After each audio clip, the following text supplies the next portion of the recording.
Welcome to Fullerton College Football on SportsNetUSA.net. Ryan Osborn, Corey Neyland, and the old guy happy to bring you these games today on SportsNetUSA.net as we come towards the end of the season.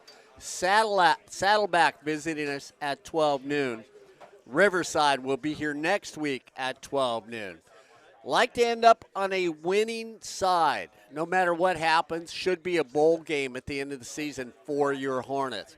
Ryan Osborn went over the possibilities of they moving on or getting an opportunity to sneak out the conference championship. There is no possibility of that here on SportsNetUSA.net. The Hornets have been impressive the last two times out when they have played their last two games, putting up 79 points altogether. Riverside's on top, 5-0. San Diego Mesa, 4-1. Fullerton, 3-2. Mount San Jacinto, 3-2. Saddleback, 3-2. And Corey Neyland, the only outside team that has a chance to win the conference, besides Riverside, is San Diego Mesa. Even if we go to the boat, Mesa loses, they've got to beat Riverside today to have a chance. If Riverside loses or Mesa loses, there's no wild card opportunity for the Hornets. It's just maybe an upgrade going instead of to Ventura, then Mark, to Bakersfield. You are ever the optimist. Fullerton ain't making the playoffs.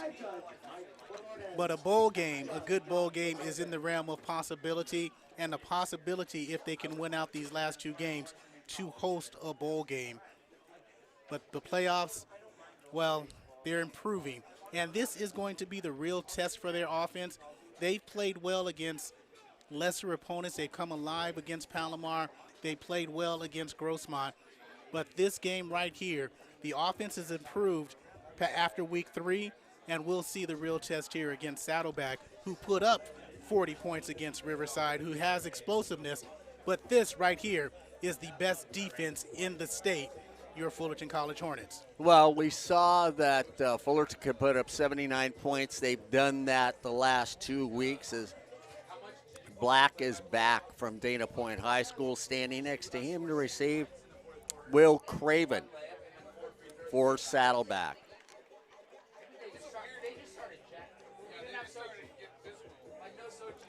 So Black and Craven back deep for the Bobcats.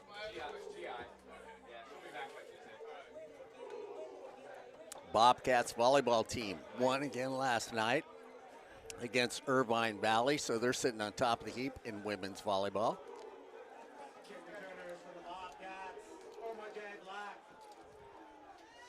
Off the side of the foot.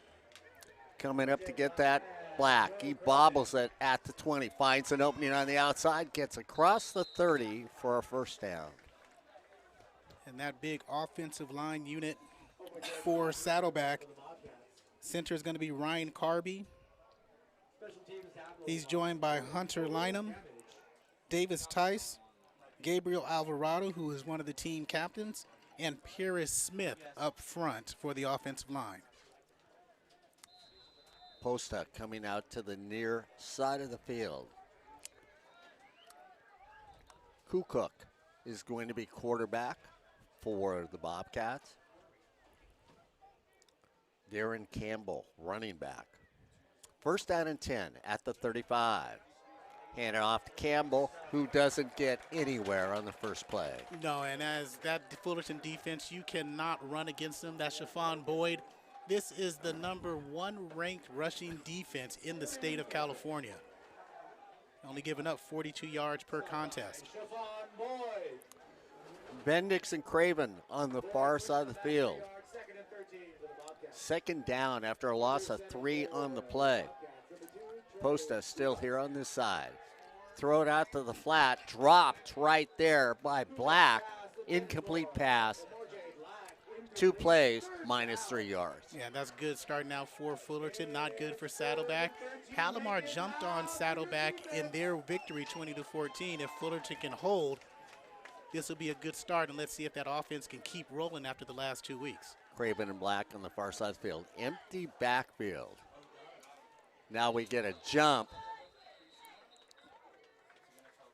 So what was interesting, Corey, is that Campbell looked like he was going off the field. Then he came back from the sideline, and the defense jumped. So, and I think it was to allow the defense to get another player on the field is why they stopped the play. So that's why the play was stopped. They brought on a new offensive player. Defense has a chance to counter. Look like they're coming. Up the middle. Going down deep on the far side of the field. In the money right there. They're going to mark it out at the 38. And you couldn't have dropped that into Enrique's hands any better.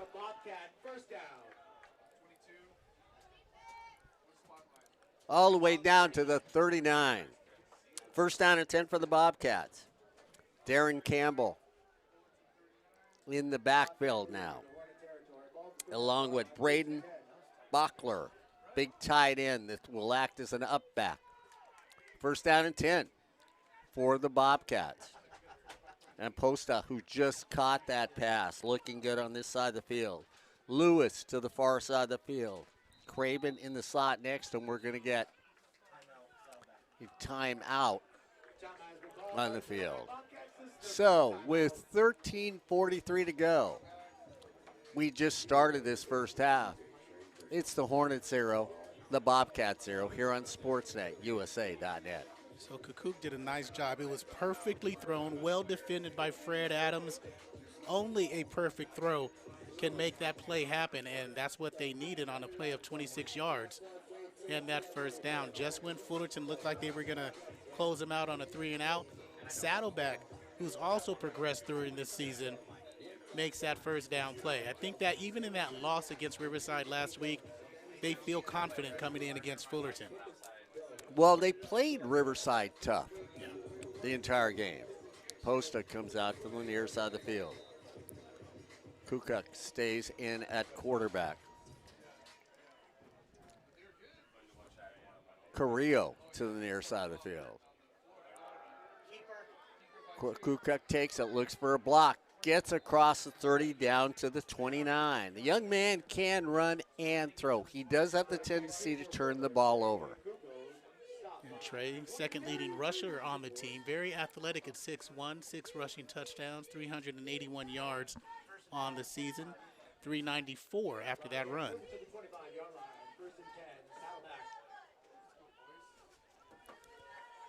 Campbell, the running back.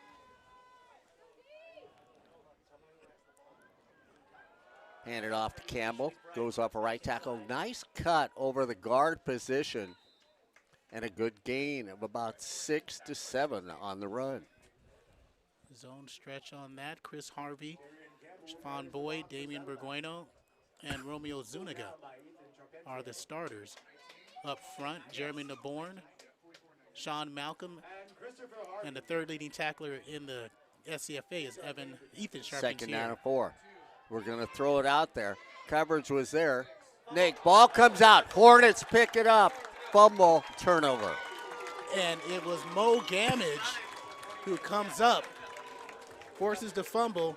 Jeremy Naborn, he gets the recovery. Corey, what takes away that play is he wanted to go out to the right. Defense jumps the route, makes him take off running, and the fumble is created.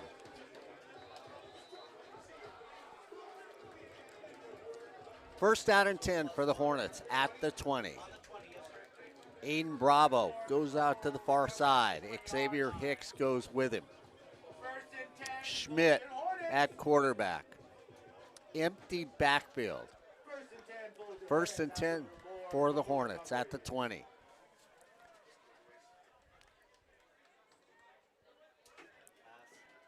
Schmidt has time. Goes over there, gets it to Aiden Bravo. Bravo stays on his feet, taken down at the 37. And you see the hands Aiden has. He reached back, makes that catch, and a good strong throw by Toby Schmidt.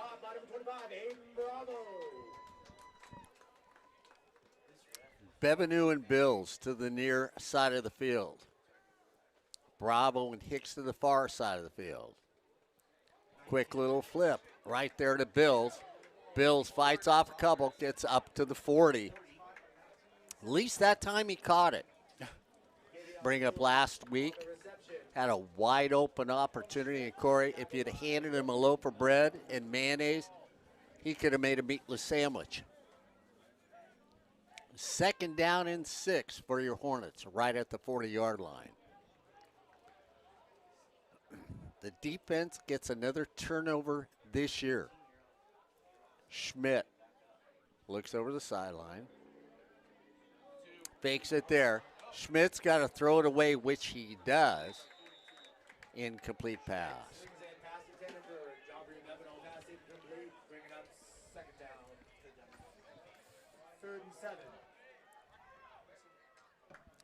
3rd down and 7. So the running game has disappeared. AMD in the backfield.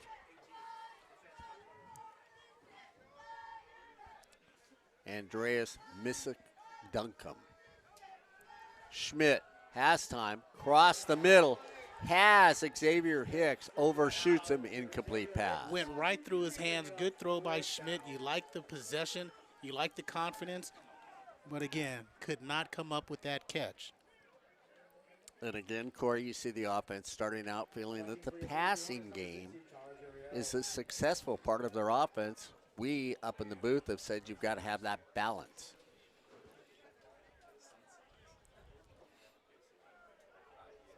Punting was an issue last week.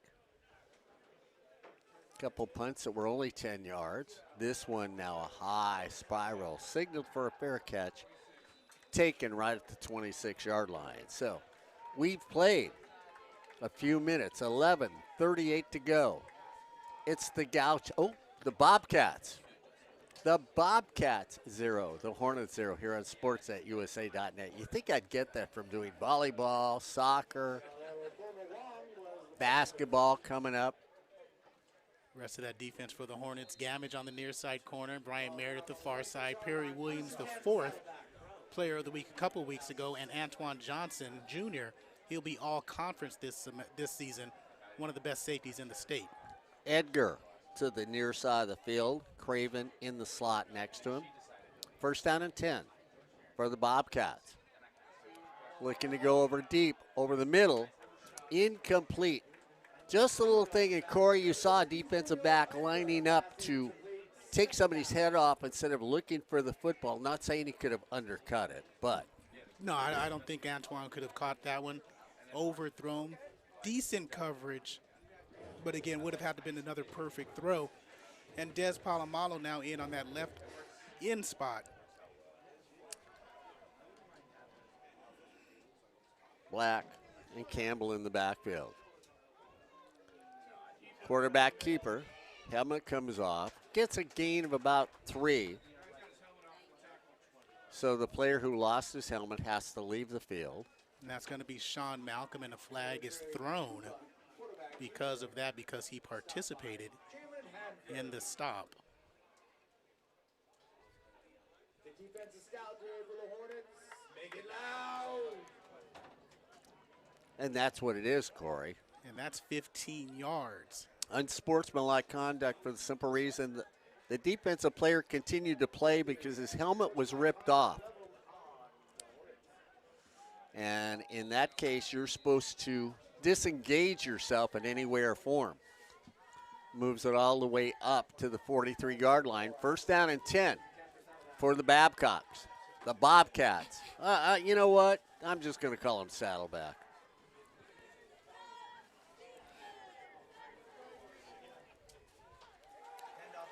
Taken around this side of the field. Taken down in the backfield was Joseph Chavez.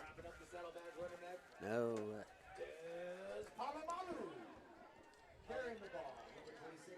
Oh, that was Wong? Okay.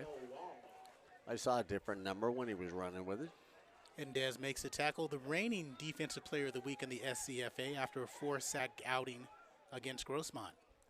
2nd down and still 10 for the Bobcats.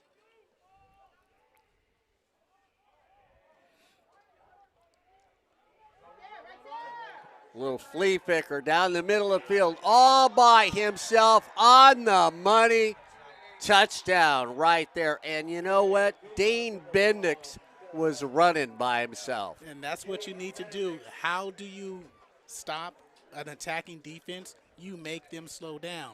You go right at them, and then you do some trickery like they did there.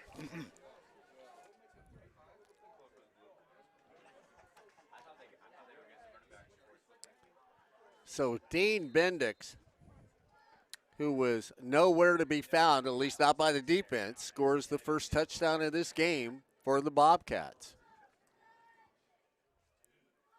Spot the ball at the 10. You add 10 yards. It'll be a 20-yard attempt. The kick is up, and the kick is good. With 10:35 to go, it's Saddleback 7, the Hornets 0 here on SportsNetUSA.net. Well, I accidentally called them not the Bobcats, but the Babcocks. And I would say right about now, maybe the defense would like to be playing against the Babcocks instead of the Bobcats here on SportsNetUSA.net. Santa Ana and Chaffee also here on SportsNetUSA.net.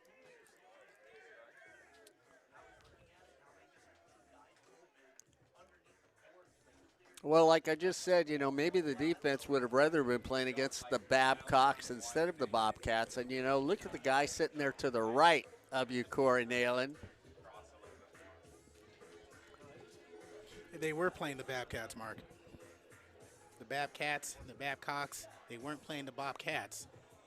So that defense who's been touted, and they are the best defense in the state, gets burned. And let's see if the offense can come back. Peters to the near side of the field for your Hornets.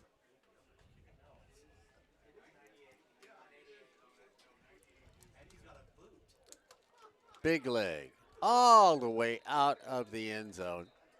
So it'll be an automatic touchdown. First down and 10 for the Hornets. So the Bobcats moved early. The defense comes up with a big turnover. Offense does nothing with it. They give it back to the Bobcats, a little chicanery, and they're up 7-0. Here on SportsNetUSA.net. And that offensive unit center is going to be Mikado Walker, Hayden Frazier, Preston Jeffs, Braden Cook, and Dylan Spencer, the offensive line for the Hornets. Bravo out wide. Vakapuna in at running back. Vakapuna off the right side, doesn't get anything. Gain of maybe a half an inch. Bring a second down and 10 for your Hornets. Hurry up offense. Bravo stays out far to the right. Bills of Bevenue to the left. We get flinching on the line of scrimmage on the left guard. And while they're counting that off, Nick Seal,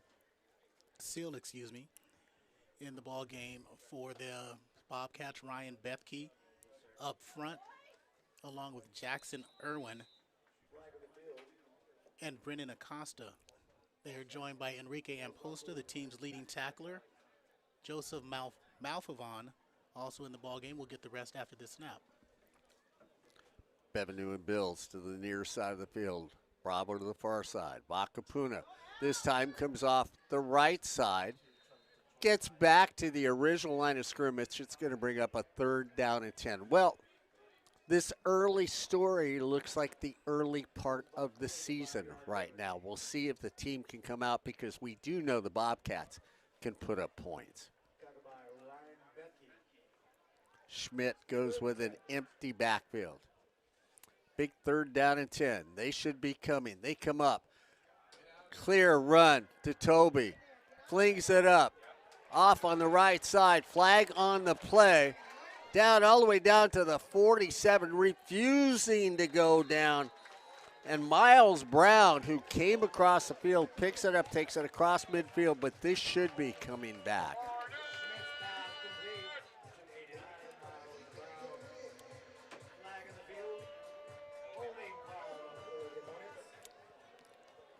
And they will get a hold, and it was a hold away from the ball as the chase was on. So negates an outstanding play by Schmidt and Brown. And back him up 10 yards. The rest of that lineup for the Bobcats, Braylon Wyatt, number 27. Out there on next to him is Jaden Harrington, one of the team's leading tacklers and interceptors. Brody Wyndham and Jackson Hagopian. Bebanu and Brown. Bills on the far side of the field. Here they come again. Schmidt throws it deep. A wobbler in the middle of the field. Nobody was close. Incomplete pass. And the offense sputtering here in the first quarter with 9:01 to go. And this is the type of start that the Bobcats needed. Get on the board first, score against this stout defense. Fullerton's offense, they showed promise on their first series, as you said, sputtered in this one. But you like the flow of the game thus far.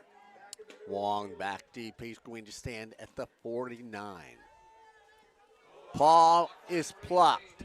Ball is out, comes out, and this is another game that we're going to get flags all over.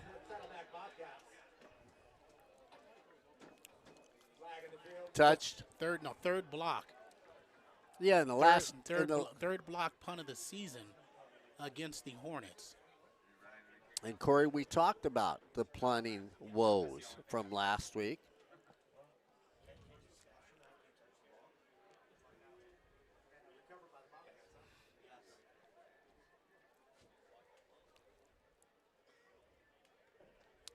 Dead ball, unsportsmanlike conduct against the Hornets. So this is Hanky Hornets, Hanky Hornets, Hanky Hornets, Hanky. That could be a title. That sounds like a country western song, doesn't it? Yeah, and it's hurting them right now. They're down 7-0 in Saddleback. The way their offense has been playing, you got to think if Fullerton can hold them to a field goal attempt, you win. But the way this offense is playing, you got to think it's 6 is coming. Yeah. Edgar to the near side of the field. Campbell at running back. First and goal. Big tight end goes in motion. That's Bachler. Hand it off to Campbell. Just short of the goal line. It's going to bring up a second down and goal at the 1. Getting the Bourne on the stop. Campbell, he leads the team in rushing. He's got 1 touchdown on the season. You got to think he's getting the ball here where Kuka. Yeah, I would fake it to him and run it myself. I'm like, if I am the quarterback. Campbell straight up the middle. Touchdown, Bobcats. Well, Corey, if you think about nightmares, this would be the one that the Hornets were not hoping would happen. They're not a good come-from-behind football team. They haven't been able to put up a lot of points in a bunch, and the defense has to bail them out. They already started the game with a bailout. You keep putting the defense in the bad position, the other team is going to score.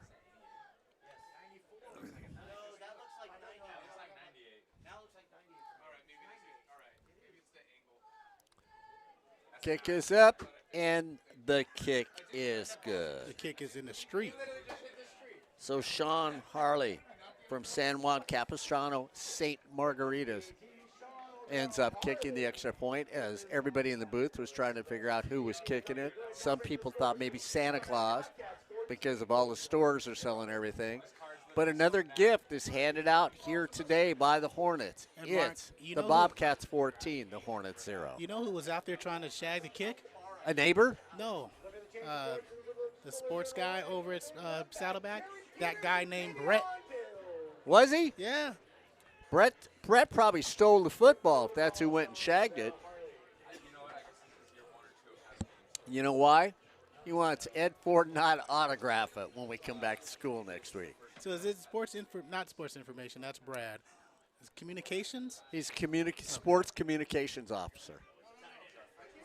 Brad, if you're listening, how you doing? Down by 14 early in this game. Hornets have to find something. Bills 3 yards deep. Looks for the center. Scott the center. Cuts back to the middle. Kavion. It's a foot race. Has to outrun everybody. Kavion dancing and give it to the kicker. I'm going to. The kicker slowed him down, Corey.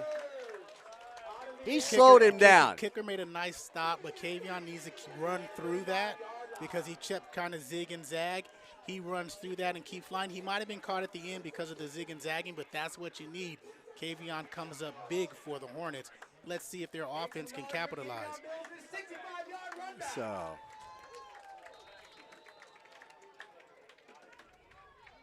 Honore now at running back. Justin in the backfield. Bevenu and Bravo to the near side of the field. First down and 10 at the 35. Honore runs right into the pile for no gain. Corey, you've got to, as a running back, know if there's a pile there to see if there's a cutback lane also. No, that's okay. You don't mind that. There was no cutback. You try to get as many yards as you can. Second and 10.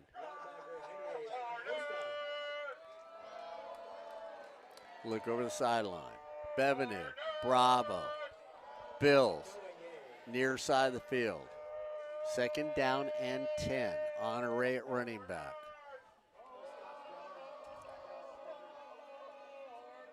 Here comes the pressure.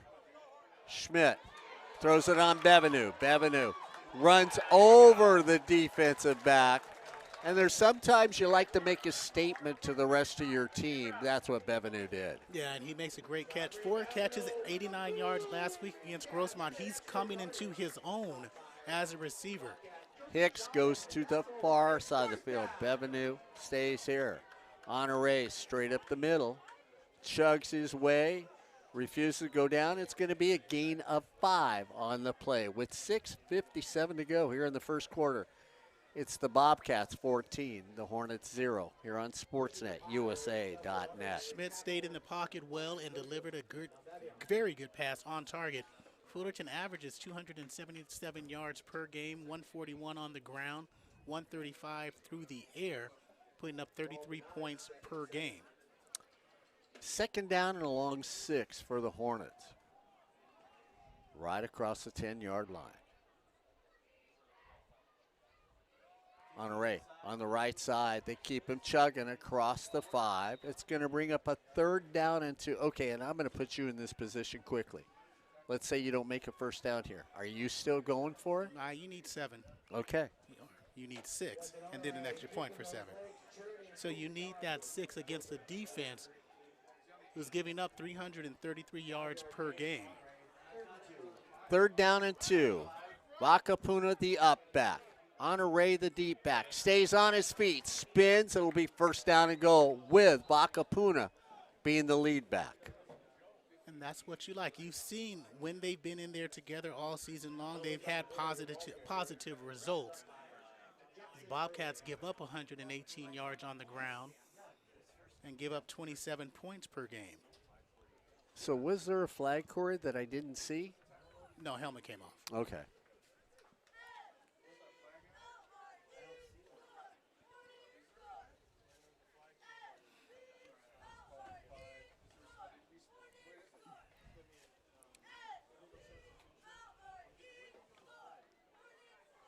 Illegal substitution against the Bobcats. And I thought they had gotten off the field, but maybe they were 13 instead of 12. First and goal. Straight up the middle. See, in. Touchdown, Hornets. So with 5:42 to go, the big run back by Bills on a 65-yard kickoff return sets up a 35-yard field, and they move the ball down there. It's now 14-6 here in the first quarter. And now it's a game. Both teams on the board. Fullerton are down with that touchdown, but you feel good about that. That's something we haven't seen all season long. Spotted at the end, at the 10, you add 10. The kick is up, and the kick is good. with 5:42 to go here in the first quarter. It's the Bobcats 14, the Hornets 14, here on Sportsnet, USA.net. Next week, Riverside City College, again at 12 o'clock. No, the Hornets can't win the conference. Ryan's explained this to me 3 times. Wiped the tears away from my eyes, patted me on the back, gave me a donut, and said, just enjoy. We're going to Ventura or Bakersfield. Maybe College of the Canyons. Any of those 3 are locations in our mind.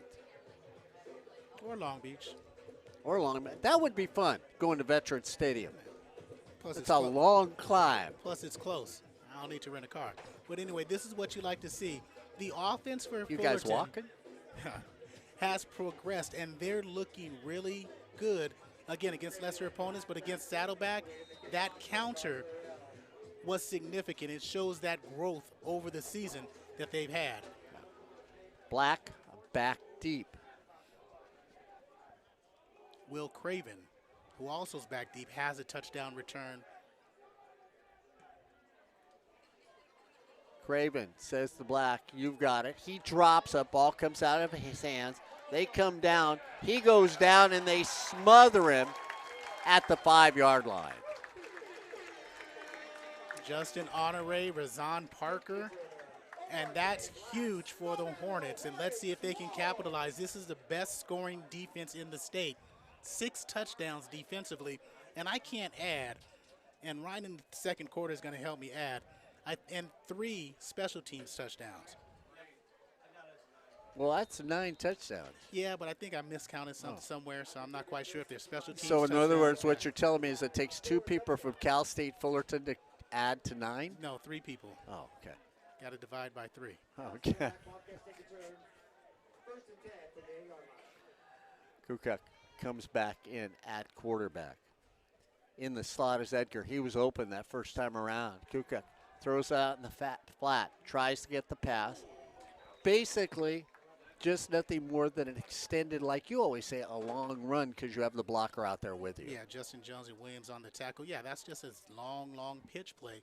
And offensively, they're 3rd in the SCFA in yards per game with 427. Edgar and Black to the near side of the field. Hand it off around the corner. Nice little pickup run right there by Chase Christner. Or Christner. I'm going to say Christner. Yeah, they run for 167, 260 through the air, which is 7th, and 35 points per game is good enough for 8th. Get the Fullerton defense in a moment. 3rd down and 4 as we get a change out. They're going to catch the Hornets with too many people. They didn't. They almost get a jump. They look over. Big 3rd down and 4. Christner still in the backfield. Now they switch things out. Black goes to the inside. Collins goes to the outside. Here comes the pressure. Throw over right at the sticks. There's a missed tackle, and it's a foot race down the sidelines, Corey. Cut it back in, finally taken down at the 35 as Andres Lewis catches a little one, makes a move. The defensive back slips, and he gets it all the way down to the 35-yard line. Yeah, and Fred slipped twice, once on the throw and then once trying to recover on the tackle. So he slips twice, allows Lewis to get that big yardage. And the Saddleback offense, they've progressed as well throughout this season. They're looking more adept at those big plays. Black, the far side of the field with Lewis. 1st down and 10, right at the 40. Looking to go back over here. Step up. Nobody wants it down the middle of the field. Nobody's covering him down at the 2. And that is Marcus Carrillo Edgar. Twice, Corey, has been all alone for the Bobcats. And all they're doing is they're spreading their offense out. They're putting someone in the flat. They're running someone else deep. They're creating that space in the middle. And Fullerton, as well as they're defending, they're chasing, and they haven't had a chance to attack. Lewis comes to the near side of the field. Black in the slot next to him. Campbell, the running back, look for the tight end. They hand it off to Campbell. Campbell just says, you know what, I'll just slide into the end zone for another touchdown with 3:51 to go. 21, well, close to it, in this first half for your Bobcats.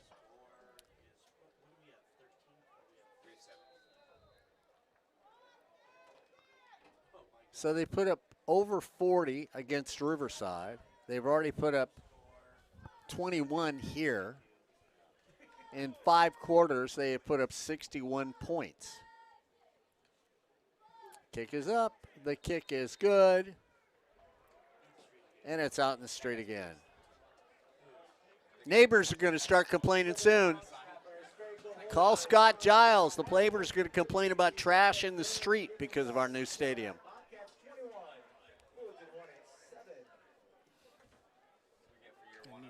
And they're doing this. And they're doing this against a Fullerton defense, Mark, that's second in points per game in the state, first in rushing, fourth in yards per game, second in the state in sacks, second in fumble recoveries, and first in defensive touchdowns. And Saddleback says, I don't care. I'm going to put up 21 in the first, and I'm going to put up 21 in the second and try to stop me from putting up 21 in the third and 21 in the fourth. Can I ask you, are they working on the aggression by the defense? In other words, that sometimes you get too aggressive as a defense and that works against you? Partly, but I think the game plan is well executed in the first quarter. I think they knew they wanted to spread them out and get open looks. Okay.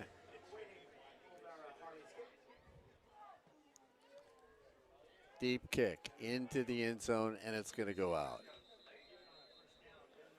So with 3:51 to go, well, we've got 28 points up. Unfortunately, 21 of them belong to the Bobcats here on Sportsnet, USA.net. And what you like about, even though you're down by 14, about 21-7, you're going to have to open up your offensive playbook. And throughout the season, they've been doing that.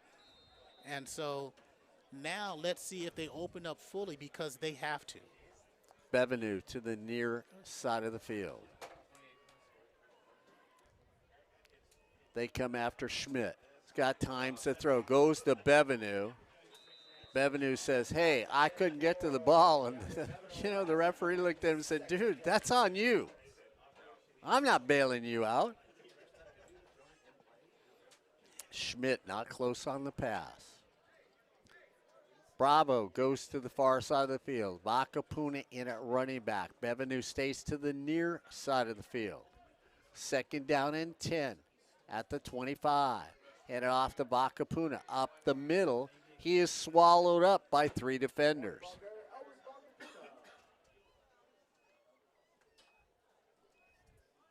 That was Aleki Manutai. Great turnout from across from Saddleback, coming up from down south.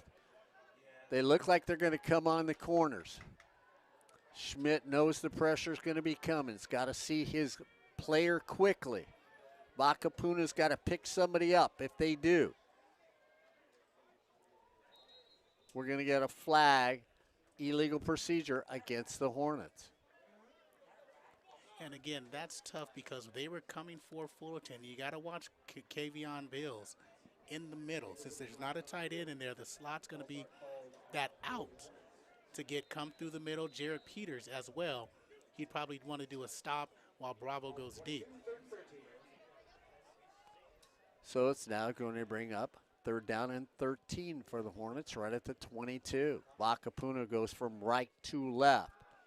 Schmidt feels the pressure. Gets taken down running backwards at the 10. Well, there was no route in possession to account for the blitz coming. So when you're going to have those 6 guys coming, you've got to account with the route and have somebody underneath quickly. Even if it's just gaining 5 yards, you don't want to take a sack. That was not an option on deep in-cutting routes. I'm looking at a familiar face sitting next to you, Corey, through the glass. And you know what? He's sort of wondering why he came back for this game right now. Last punt was blocked. Nice. High spiral. taken all the way back at the 41 and then going down right there. With 2:16 to go. Well, if you're a Bobcat fan, you are elated because I tell you what, they put out the kitty nibble and you've been sucking up every bowl that's on the ground. If you're a Hornet, there's been nothing that you want. You don't even want to get to somebody's garage door and build a nest because right now it just doesn't feel like home.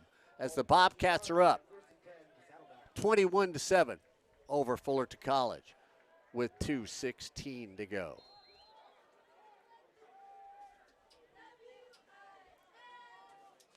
Bobcats. Straight dive down the middle, and they run with so many different backs. Corey, that's the thing about them, too. They've already had 5 different running backs in this game in the backfield. Yeah, they run a lot of players. That's Christian Garasio. Consistently, they run 4. So Garasio stays in the backfield. 2nd down and 11 for the Bobcats. Looking to go on the flat. So you wonder about that far side of the field, Corey, because we've seen a defensive back slip over there. Now we see a receiver for the Bobcats slipping over there. Yeah, Gentilella slipped. And again, now Fullerton needs to combat, and remember, 3 and out is what you need. Collins to the near side of the field with Craven. Edgar far outside. Collins goes in motion. Now he comes back the same direction. Hornets trying to get up. Pressure across. Middle of the field. And Edgar. And we're going to get a flag. And Corey, I'm not quite sure where that flag got thrown. I would look at it and say. It was a hold and a turnaround by Daniel Kletcher. They're going to deny it. Because he turned Carrillo Edgar around one time, let him go. And Kakuk has done a great job of being precise on his passes because it was well thrown into 3 people. Yeah, and the other thing is he's getting the protection. With 1:34 to go, they're down at the 40, looking for their 28th point here in the first quarter. And it's straight up the middle to Garasio.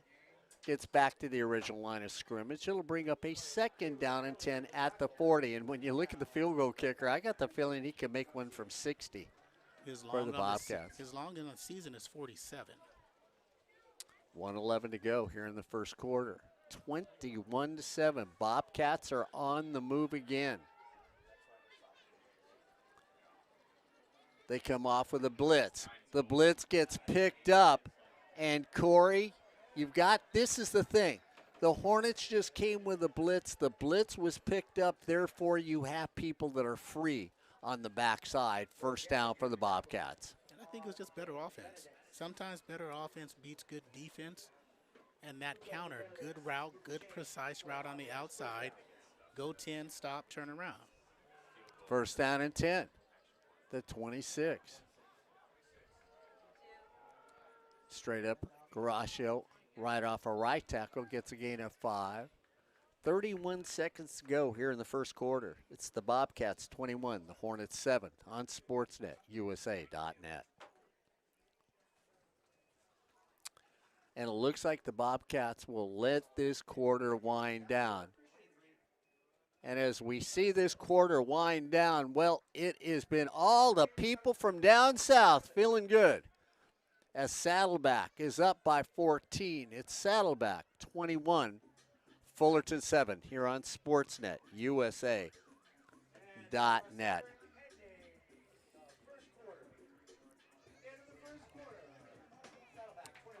So you looked at the way they played Riverside last week.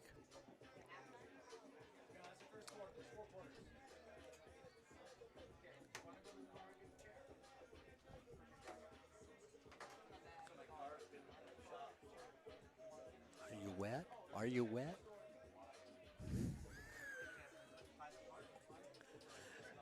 Good face, good friend is sitting next to me in the booth next to me. We're having a good time up here. Much better time than the Hornets are having down on the field right now. I can tell you that. as we're looking at the Bobcats and what they've done. They lost to Riverside 63-46. They beat Grossmont 44-0. They lost to Palomar. Who knows how that happened? 20-14. Beat San Diego Mesa 26-24. Southwestern 38-10. Antelope Valley 44-28. And now they're trying to devour your Fullerton College Hornets here on SportsNetUSA.net. Running the outside. Drugged down from the back. Taken down at the 25-yard line. So it's going to bring another difficult third down.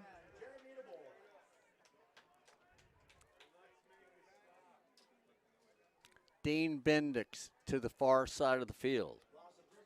Josh Collins in the slot next to him. Will Craven the inside on that.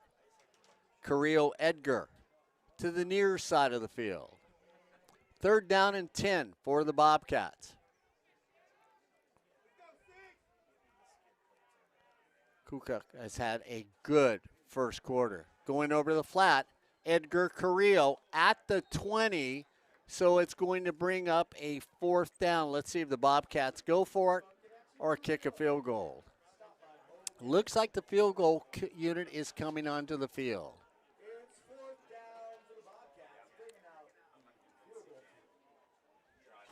So a decent stop by the Hornets.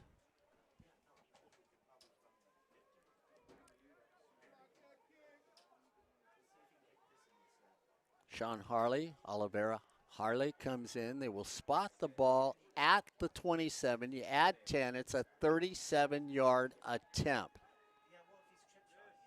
Ball is low. Kick is up, right through the middle. That's tearing the paper right in half.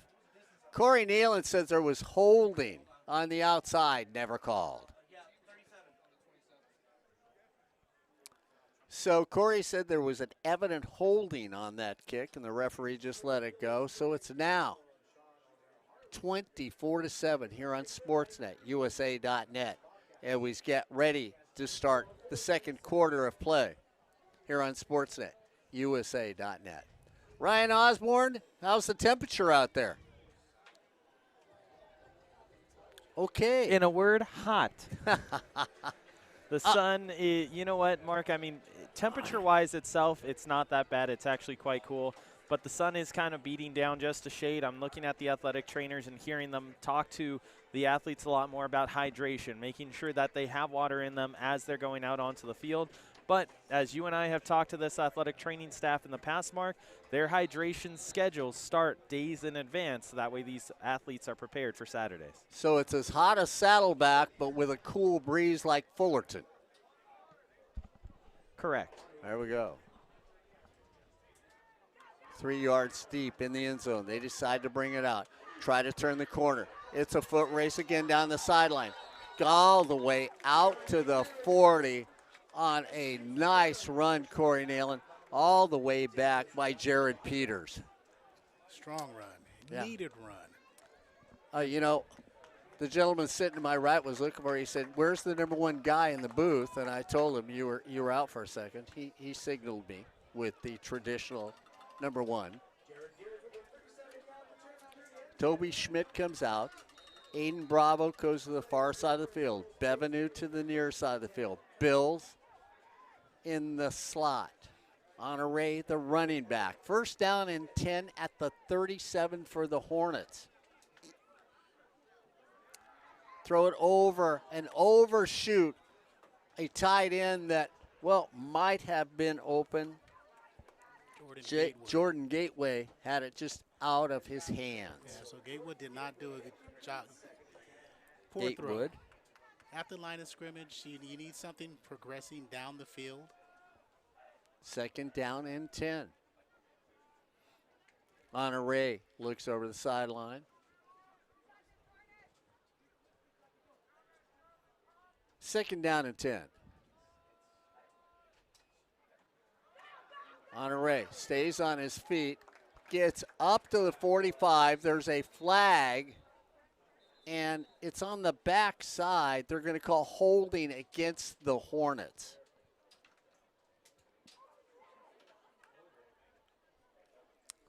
Well, Corey, you saw a holding that wasn't called, that you said was blatant. Yeah, if I can see it today, then it was blatant. But again, hey, Fullerton, a good positive run. We're kind of reminiscent of what happened against College of the Canyons. Against College of the Canyons, and they were, well, 2 steps forward, and like you said, 4 steps back. Let's see if they can keep going and get those yardage that they lost back. So all the flags have been against your Hornets today here on SportsNetUSA.net. Illegal substitution that meant absolutely nothing against Saddleback in the first quarter. Second down, 14. They've got to get up to the 50 to make it a first down. Schmidt throws it low, down and away. No opportunity to make that catch at all was Logan Lester. And good coverage. One more time, good solid coverage by Joseph Chavez, one of the team captains. Again, if they don't call it, it's not a penalty. So third down. And that's what Saddleback can do. They can be more aggressive with that. Quiet side of the field right now for the Hornets. Here they come. Going over. Caught. It's going to be short of the sticks. They should mark it, and they are. They're going to mark it about a yard short. Okay, do you start getting daring already? You do. I think you have to. You're gonna have to trust your defense in this case. So they're saying, oh, so they made it. They're both talking about they're going, oh, I tell you what, if you wanted Christmas early, they gave the Hornets, Corey Neyland, the ball, he ran there. Ryan Osborn, you saw it. Yeah, I was just about to say, you guys have a better angle on this, but to me it seemed like he established his position at max at the 45, but they're giving him the 48. Yeah, I'm with you, Ryan. That's where he was at. And, I mean, it was a gift, to say the least, as Schmidt is tackled. He went, Ryan, I'm going to go up. He went up to the 48, but he came back for the football. You know those makeup calls? Yeah. That was it. So we have no more complaining about the calls. that was it right there, because he was a good yard short. Yeah, I think you're right, Mark. I think that his route finished at the 48-yard line, but where he caught the ball in established position was about the 45, 46. Yeah, exactly. AMD in the backfield. Love the way this young man runs. Hand it off to AMD, tries to get through. There's no blue jerseys to throw a block at all for him. He's running where there is no one. No, now, see, that's the thing. You remember that play you said against Honore where he just ran up the back? This time, AMD reads that and tries to go outside. So it's simply good defense by Saddleback. And Poster was there along with Malfavon, He was there as well giving chase. So that's simply good defense. Bravo, Bevenu, and Bills to the far side of the field. Logan Lester to the near side of the field. Third down and 11. Here they come. Schmidt throws one off the side of his hand. Incomplete pass. And it was tipped. It was either tipped or hit on his throw for an incomplete pass, and that's Saddleback stepping up. Didn't think their defense was good as aggressive and as good as they've shown in this first half, but they've been playing well. This is a rivalry game. Yeah, from many years, it has been Fullerton and Saddleback. And, you know, hey, payback, low snap, ball gets away, high spiral, coming down, taking right there. Should be a push in the back on the far side. Corey Neyland's going to say no. I'm going to say yeah. When you had Mo Gamage curving in and the guy was on his back side of his shoulder, not in front. Ryan, did you have an angle on that one? Yeah, I think I agree with Corey. I think he just overran it just a shade. There was a hand on the hip, but it wasn't to the back to push his momentum forward through. So they're going to mark that down at the 24. And Mark, just real quick, I want to go back to what you were talking about with Saddleback and Fullerton. Just remember these two teams and how they've kept each other out of postseason play multiple times in the last 10 years. You go back to 2015 with the Phantom catch. 2016, Saddleback is the only loss for Fullerton. Then Fullerton 2 straight years in 17 and 18, keeping Saddleback from great seasons. Run it straight up the middle. Ryan Kirk's defense says it's enough is enough. Ryan, and really I'm going to look at Corey Neyland. Corey Neyland, the real catch that was on the sideline at Saddleback and went, what was it, 65 yards in a game that looked, how many? 90 yards. 90 yards in a game that looked like we were going to lose, and it carried us on to the state championship game at Saddleback.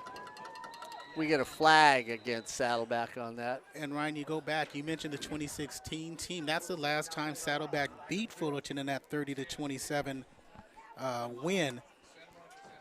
And like you said, the first championship for that team in 2016 under Tim Burns.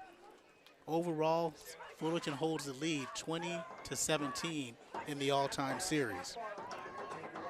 9:52 to go in the second quarter. It's the Bobcats 24, the Hornets 7 here on Sportsnet, USA.net. Second down and 17 for the Bobcats. Looking to go across the middle. Picked. Cut to the outside. Ball comes out. And it's recovered. Outstanding play by Dane Bendix. Ethan Charpentier was looking for his second pick six of the season. And that would have been the 7th defensive score. But Dane Bendix just changed the game. So it'll be first down and 10 for the Bobcats at the 1. 2 turnovers. Defense looked like they were going to do it again. And now you have to be careful. You cannot be too aggressive because Saddleback is not afraid. They will go deep on you if you have one-on-one coverage. So if you're going to bring it, you got to get to them.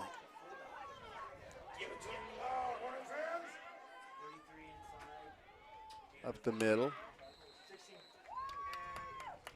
Gain of maybe 2.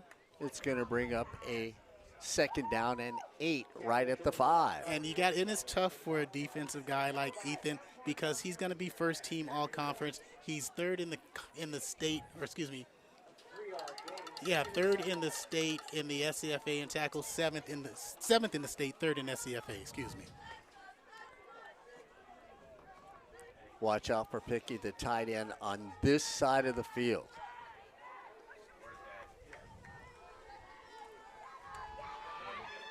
Quarterback delay. Nice stay-at-home defense, Corey, because it looked like for a second he could get outside. Yeah, good tackle by Mo. Physical guy out there. He kind of reminds you of D'Angelo. And on the opposite side, Bryant Meredith kind of reminds you of Tim Gordon a little bit for that type of duo. Darren Campbell stays in at running back. Really the big receiver, Kirill Edgar, to this side of the field, who has seemed to find his way to find a way to get out there. The Hornets said, hey, we're coming. They back off. They look back over. Get a signal from the defense. See if they come anyway. They don't. 2-step drop. Going back in the end zone. That should have been. No, it shouldn't have. I didn't say. I said it should have been. Oh, yes, it should have. It could have been a sack, but good job by it Cook. should have been a sack. Ryan, that should have been a sack, should it not? It should have, especially because he got his arm right in on the pad. He was able to drag him backwards for just a step, but getting out of that grasp, I mean, you have to look at how Saddleback has broken tackles here today, Mark. You've got 6 in the first quarter alone, and 1 led to a 60-yard gain. There we go. And I'll give you that. Okay, should have been. That I didn't mean official-wise. Oh, I meant player-wise. Should have been a 6. Off the side of the foot, telling players to get away. Take the advantage, pick it up, and run out of bounds at the 41. I thought you were going to say should have been down in the end zone, but again. No. He should have been a safety because he had them, and I thought he had the angle. I give it to the quarterback for getting away. Yeah, Chris Harvey doesn't give up many of those. But again, good pressure to force that punt. But again, Fullerton got to be kicking themselves just a little bit, but the defense is starting to find that rhythm that they're accustomed to, and we'll see if the offense can catch up. And this is it, too. When the defense does what they have done, you've got to find something on the offensive side. First down and 10 at the 41. Schmidt over to the outside. Nice little pitch and catch to the outside. Nice pickup. Corey Neyland likes those easy little routes, like he says. Hey, give me 8 yards. I'll take it. Yeah, you don't mind if you go down at halftime, you don't mind it being 24-14, or if you get lucky enough 24-17 or 24-21 if you can hold them, but you want to get some type of rhythm. Second down and 2 for the Hornets. Once again, Schmidt goes the other side. One guy gets it, you get a first down. So you get across the 30. And Saddleback is very content. Yeah, keep throwing in front. Jackson Hagopian makes the tackle. They are content with having everything in front of them. Miles Brown says that's great. Jordan Gatewood goes to the far side of the field, along with Quentin Underwood. Logan Lester stays on the near side of the field. First down and 10 for the Hornets. Gatewood goes in motion. Tries to go right up the middle. A lot of bodies in white with scarlet lettering and gold helmets waiting for him. And as fast as Saddleback is on the defensive side of the ball, Fullerton is good enough. They can get outside, so let's open up that playbook just a little bit with some pitches, maybe some options, and maybe an option pass out of that set. Hicks to the near side of the field. Aiden Bravo, far side. Thrown behind the receiver. Aiden Bravo was not led. It was thrown off his back hip. And you give that to the Saddleback defensive front. And that defense in this first half, the defense in the first half has put pressure and thrown off that timing for the Hornets. So that throw should have been a beat later, allowing Bravo to clear. Then you make that throw.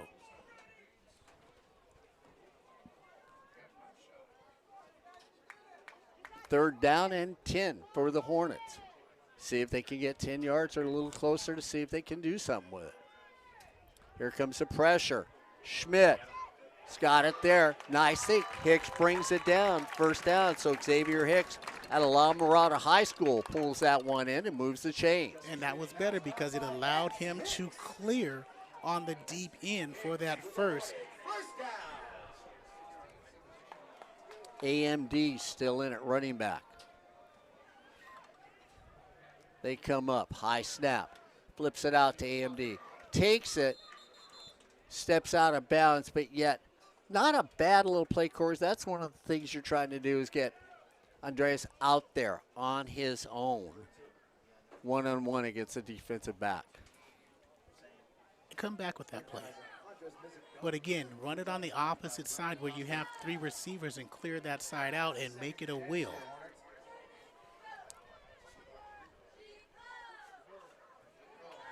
Ball behind the receiver, incomplete pass. Aiming it. He aimed the throw. He rushed it on those quick passes. He's aiming them. He's just got to let them rip. And in the middle, you don't want to quite lead your receiver, but you got to put it on the money. Third down and 10. If they don't get any further, you think it's going to be a 32-yard field goal attempt. Field goals ain't going to cut it.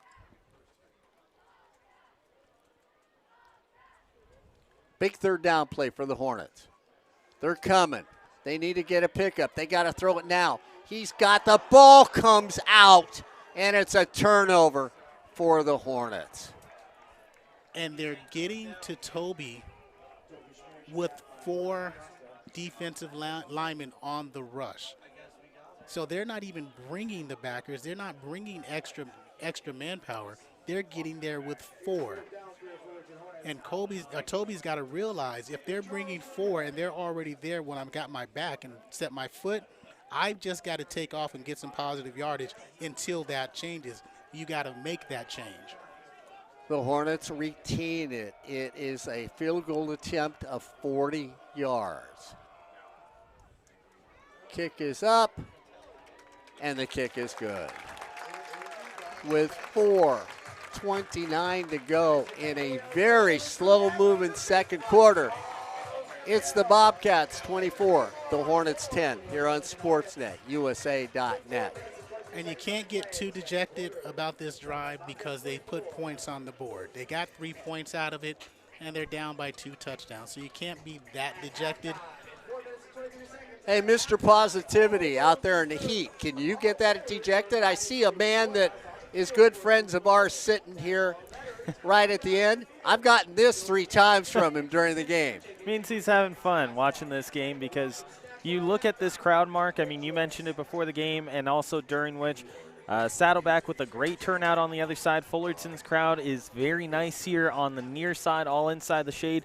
Mark, you look at and I want to go back to something we mentioned a lot last season. Having a stadium on Fullerton's campus just brings the community together a lot more in terms of what they can do in promoting this type of event that's going on. You have Veterans Day celebration that's going on over to our left.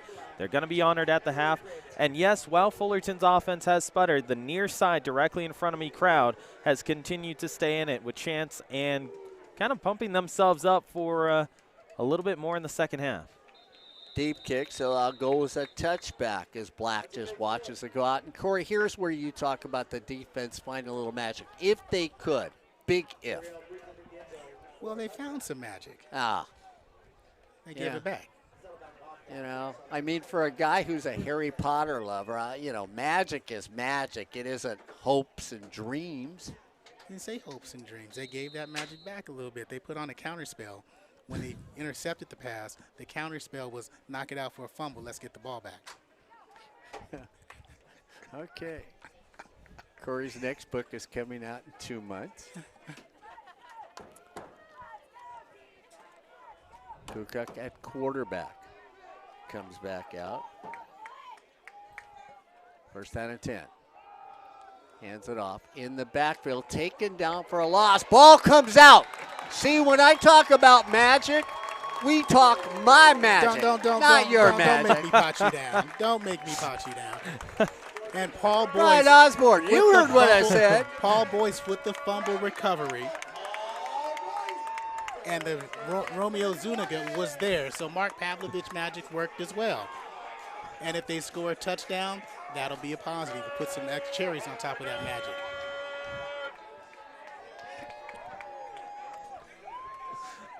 Ryan Osborn, I need you down here with me.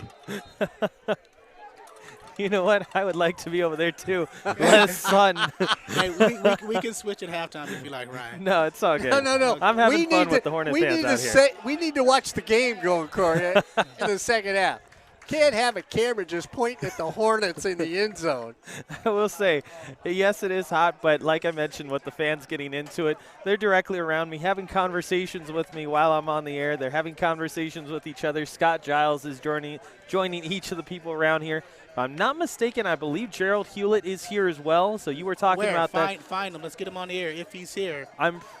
I lost him a few minutes ago, but okay. if that is him, I talked to Scott, and Scott says that he thinks it's him visiting for this weekend. So if we do find him, I will bring him on at halftime. You know what? If you can find Crandall, too, while you're out there. Delton? Delton. Maybe he'll do the – oh. He'll do the interviews with you. And I'm only upset about your magic because you beat me to the point. I was going to say something about the defense, and then you just said it. Now I'm upset. Hey, you know, this is what it is when you're the voice, you know? I'm hearing a lot of voices. AI. Ryan Osborn heard a lot of voices last night as Fullerton College soccer team clinched the OEC on this field last night against St. Anna. Third straight championship in conference for them, and their 5th in 6 years.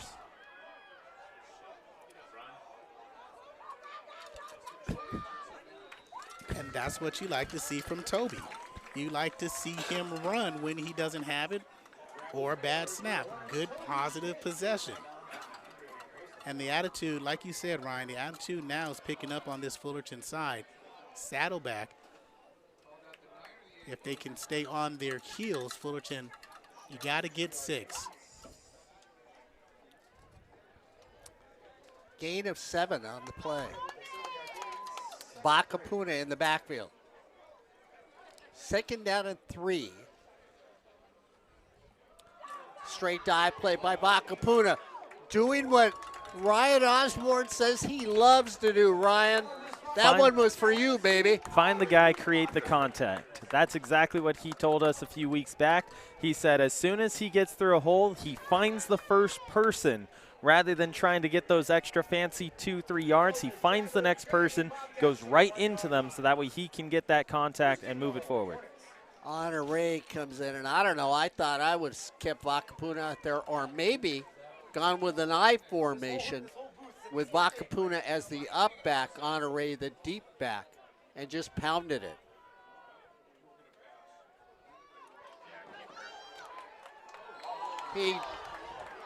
It's touchdown. They call touchdown.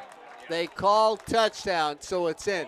Schmidt nonchalantly goes in and has the ball hit. Ryan Osborn, you had the eyes down there. I did not believe that crossed the plane.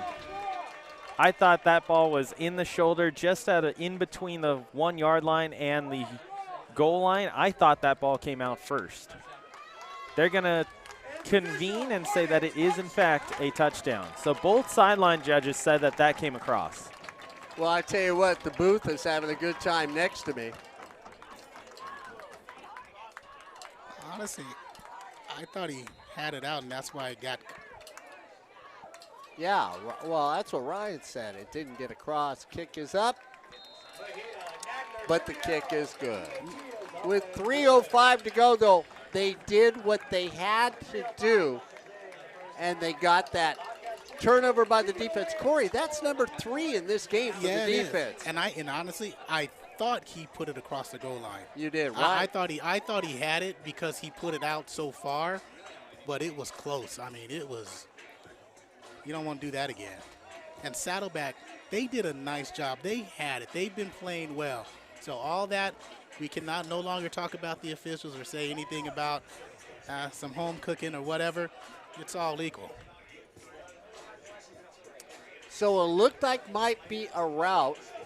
Now it's become a game with 3:05 to go here in the first half. Well, guys, this is a typical Saddleback Fullerton College football game. And I'm going to disagree with you right there. This has been the best Saddleback Fullerton game since 2016. Okay, I think even though it's been close in the most recent years, I don't think it's been as good as this first half. Ryan, I want that mystery pass play, though, in this game.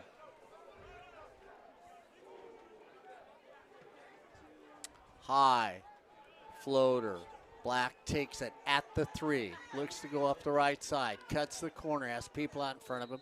Gets knocked out of bounds. Let's see where they mark it. Right at the 25-yard line. Well, Mark, it's interesting you say that because thinking back to that 2015 game with the Phantom catch, just trying to remember what Tim Burns ran immediately following, and it was a double pass that didn't end up working out for the Hornets, but, I mean, you want to talk about a special – well, we'll say trick play type pass. There is a precedent for it in this rivalry. 2 times in the last 10 years that one of these 2 teams has pulled out a trick play and gotten it to work for over 50 yards. We'll see if that happens. Edgar comes to the near side of the field. Black in the slot next to him. Krukuk looks in this direction. Here comes the pressure. Goes to the far side of the field. Gets the back coming out of there. Shreds one block. Stays on to that tackle. And a nice little, Corey, you talk about the wheel route all the way. That's the traditional way to do it. I'm going to look to the left, then I'm going back to the right. He's heading upfield by that time with a head of steam. Nice play by Saddleback. Ryan, you remember DeMercado who played for Saddleback a few years ago? Then? I do indeed. That's what it looked like. Yeah, you know what? I can see that. A lot of athleticism to it. 2nd down and 1. They get him in the backfield. Loss on the play. Zuniga. His second big play of the ball game. 2:20 to go in this first half. Hornets trailing by 7.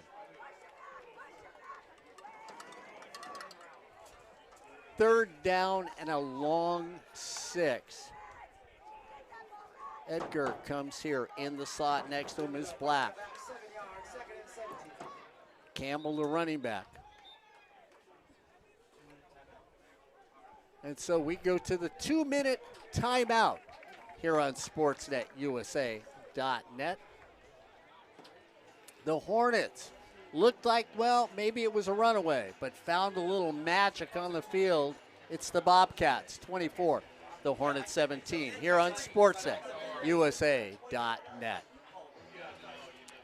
Ryan Osborn, Corey Neyland, and a crew of about 10 were here last night, along with Joseph Pavlenko, to see the men's side of football, not football, but Football Fridays, punch their ticket to the crown in the OEC. Round the corner for him now is going to be playoffs. Last year, everybody thought, Ryan Osborn, everybody thought last year they were the team.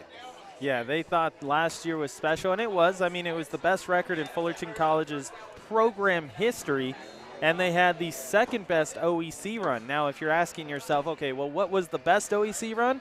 The answer is 2024. They have their best in-conference record in school history. 3rd down and a long 6 for Saddleback. They go back, cast time. Here comes the pressure. Swallowed up in the backfield, and Corey, all of a sudden, there's the rush you were talking about. That's the rush, but a key play by Ethan Charpentier. He picks up Omarjay Black coming across the middle. That's where he was going to go to. He sees Charpentier step up, holds the ball, and the crunch happens in the backfield. And Ryan Osborn will say right about now, it'd be really nice to see Kavion run one all the way back. Wouldn't it, Mr. Osborn? It would, because then there'd be a little bit of wind and it wouldn't be as hot. Yeah, I was going to say, I think we're all thinking on the same page of that. Kavion. Let's see if he goes Keon Lee. You know, Ryan, you Keon just Lee, Marnez Ogletree. Yeah. Corey Ferguson. You know, D'Angelo Ross always made a big play when they needed. Let's see if Kavion can do it. Yeah, but Ryan can't run to the camera dropping to his knees. So there's the thing. Well, that's what the remote is for. All right. Kavion at the 35.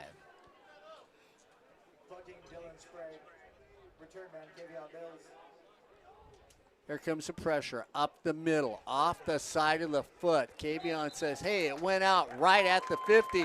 And Phil Austin says, I still got hands. I can't run, but I still got hands. Here on SportsNetUSA.net. So with 1:47 to go, trailing by 7 here in the first half, the Hornets come back out on offense. Toby Schmidt brings them out. Kavion goes to the far side of the field along with Logan Lester and Xavier Hicks. Bevenu to the near side of the field. 1st down and 10 at the 50. Here they come. Go over to Kavion. He turns the corner, stays on his feet. And Corey, you love the little kid because he can run. And you've talked about this all year. Give him space, he'll get you yardage. Yeah, and it was a quick little route. You throw it 5, with his quickness, he can pick up another 5. He picks up an extra 10. 1st down and 10 for the Hornets at the 32. They go the other way. Almost picked off there. Need a little block. Could be touchdown, Hornets. It is. Miles Brown has had himself a first half. His 3rd catch, this time from 32 yards. Can I go back, though, on this? I got to ask you, Corey, because you're not giving, I don't think Miles Brown's enough love. I thought there was a chance that ball could get picked. And he went and got the ball. He took it away from the defender because the defender had 6 or a knockdown. He went to get the ball, to procure it, to enhance himself to get that catch, and then a great move for 6. Where'd Miles Brown come from? Down in the 80s, that's where his number is. Slidell High School in Louisiana. Ball is spotted, kick is up, and kick is good. With 1:25 to go, will they have climbed the hill? Guys, Ryan Osborn, this is the first time we have seen this offense actually dig itself out of a hole and come back and do something this season. Well, I want to speak to the depth of the wide receivers here, Mark. I mean, go back to last year, right? You remember Leland Smith, after the first 3 games, he was another guy on this Fullerton College offense. Then all of a sudden you have a stretch of 3 straight games where he turns in over 120 yards in each, and he's a guy that you can rely on. Just a few moments ago, Corey, you mentioned Miles Brown. The question you asked is, where have you been? Well, now you look at it and you say, do you have a guy here that Fullerton can go to who has a lot of size to him? He's a big wide receiver who catches with his hands. That's one thing that Mark always loves about wide receivers. If they can go out, bring the ball in with their hands and not their chest, take possession of the football themselves, go out and grab it, then you'll have a lot of success in this Hornet offense. The question is now, guys, do they or have they found that guy? I think this is one of the best units because they lost Jameer Cartagena earlier in this season, and he was going to be all conference. He was going to go down as one of the best. Deep kick's going to go in the end zone. And, okay, guys, I know that Saddleback put up 24, but Corey, again, the defense, and you've talked about it all year, seems to step up even when it looks like they're getting slapped around a while. They come out of nowhere. This defense is not going, people aren't going to remember it as being one of the best ever because they don't have the gaudy numbers like the 83 team did, like the 2017 team did with the interceptions. But they have some of the best numbers because they've been prolific when they've needed it. Kind of goes back to that 2002-2003 team when every time you needed a play, the defense stepped up.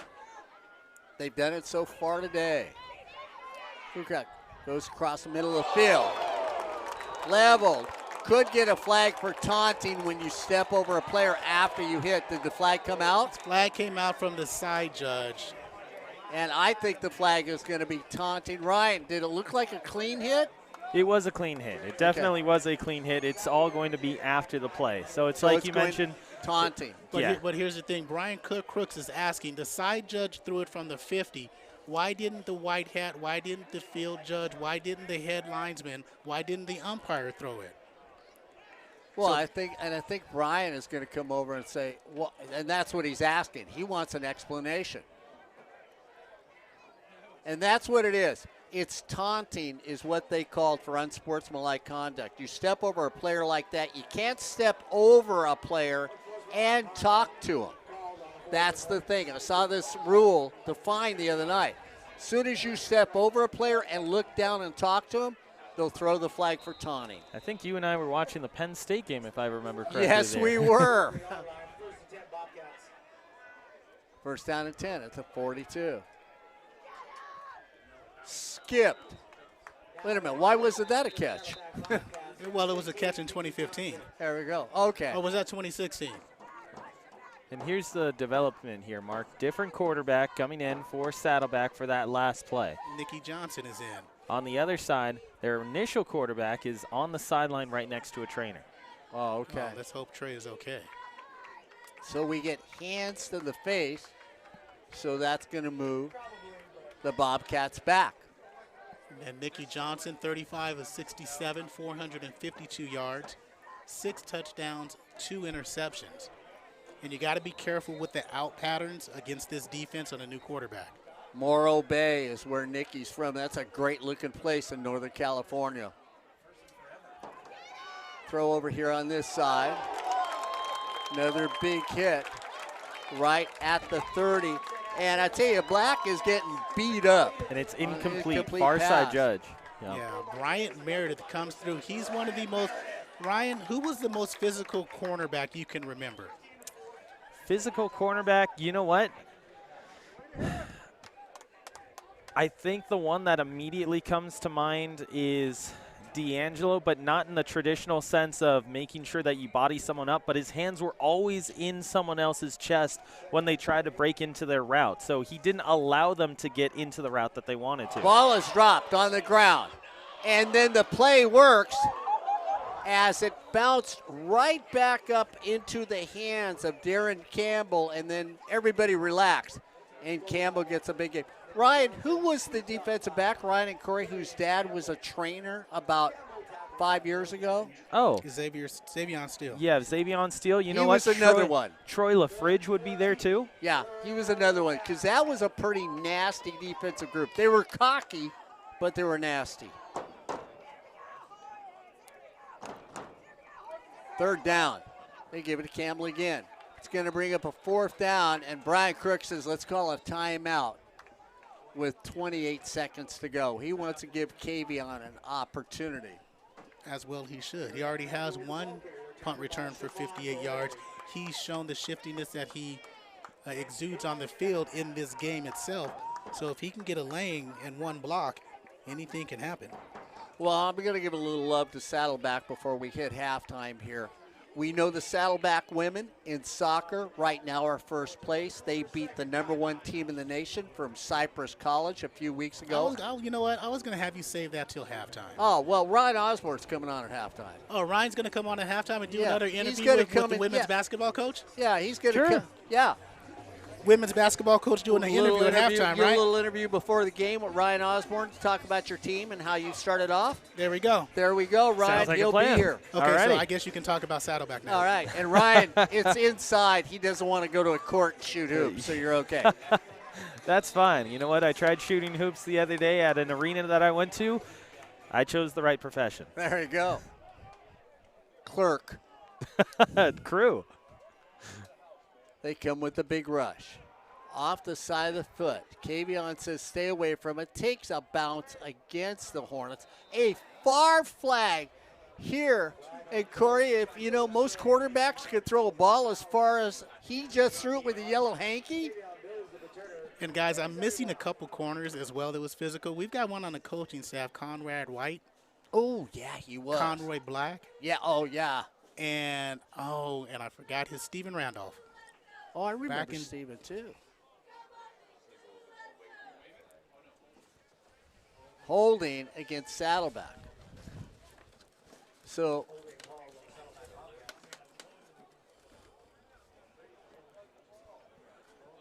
oh, now they're going to change it. Wait a minute, I'm confused.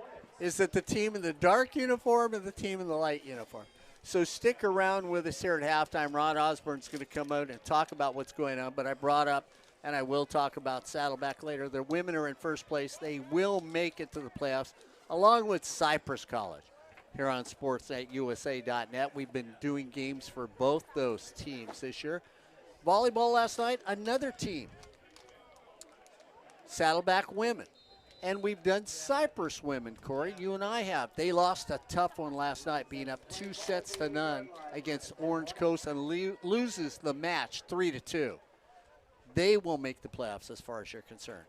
So we're going to go into halftime as we take a knee. As we come to the end of the first half, it's the Hornets 24, the Bobcats 24, here on Sportsnet USA. .net. Corey Neyland, Ryan Osborn, and the old guy. Happy to bring you back as Ryan will be right with you here on SportsNetUSA.net to talk about the beginning of a season.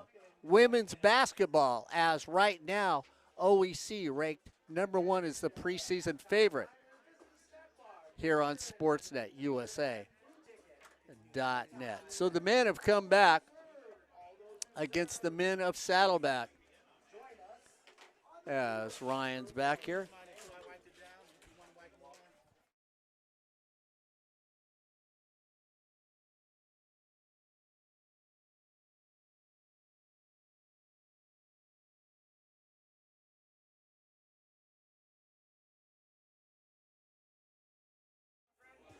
So once again, we are here on SportsNetUSA.net. Ryan Osborn, and just a moment, I will be joined by Dan Desmond, the head coach of the women's basketball program here at Fullerton College. Dan, you look at last night's matchup, you get a win, you're 3-0. How would you, as a coach, grade how your team did last night? There's definitely some room for improvement last night. Going out there, and our leading scorer is out for the day. So it was kind of an adjustment for us to try to figure out how to play without her on the court. Took a little time. As you can tell by our first quarter points scored, it took us a minute to get into our offensive flow. And then the second and third, we took care of business and entered the fourth quarter with a 22-point lead. Didn't take care of business in the fourth, kind of had some defensive breakdowns. But overall, you'll take the win and the learning opportunity. Now, you mentioned Social just a few moments ago. For those who haven't gotten the opportunity to come out and see your team play or see her play, what makes her so special in that leading scorer for you? Just we talk about basketball IQ and an understanding of the game, because she was zero basketball experience prior to coming here. She was a 4-year soccer player in high school at Troy, and then decided after went up to college, decided to come back and wanted to pick up basketball, and just worked on her game and just has a natural feel for it. I'm not sure if it was the soccer experience or what it is, but you just see her on a court and you wouldn't guess that she didn't have the organized basketball experience in high school. Just a wonderful understanding of the game. Makes life easy for us to have her out there. Well, when you mention that, I mean, for an athlete who has a extreme knowledge of one sport, now moving to another sport, did you have to spend a lot of time with your staff and also her in the summer to be able to prepare her for what she'd expect in the upcoming season? Absolutely. Someone who, without that high school experience, came in and as a freshman, I would say, tried to do too much, right? Not understanding that when people key in on her and bring a double team, like, the right decision is to make the pass, and she would try to go through it. But the growth we worked on in the spring and over the summer was kind of just that understanding of the game. Like, when you drop 20 a game, people are going to key in on you, and how are you going to make the right decision in those moments? Looking at Fullerton College women's basketball history over the last 20 years or so, this is a team in Fullerton and a program that has a legacy of getting to the postseason and looking beyond that as well. Now, when you look at your team this season, great start, obviously, but how do you keep that momentum going through the preseason before you get to conference play? The main thing with us is not settling. I know it's easy to look at like, 3-0, and that's something that we can then be comfortable. But we played 28 games, hopefully 31 or 32 by the time the end of the postseason. So it's just about every opportunity is a learning opportunity. Whether you win or lose, you can learn something from that game. So we make sure to get in the film room with the players, take those opportunities to learn how can we improve.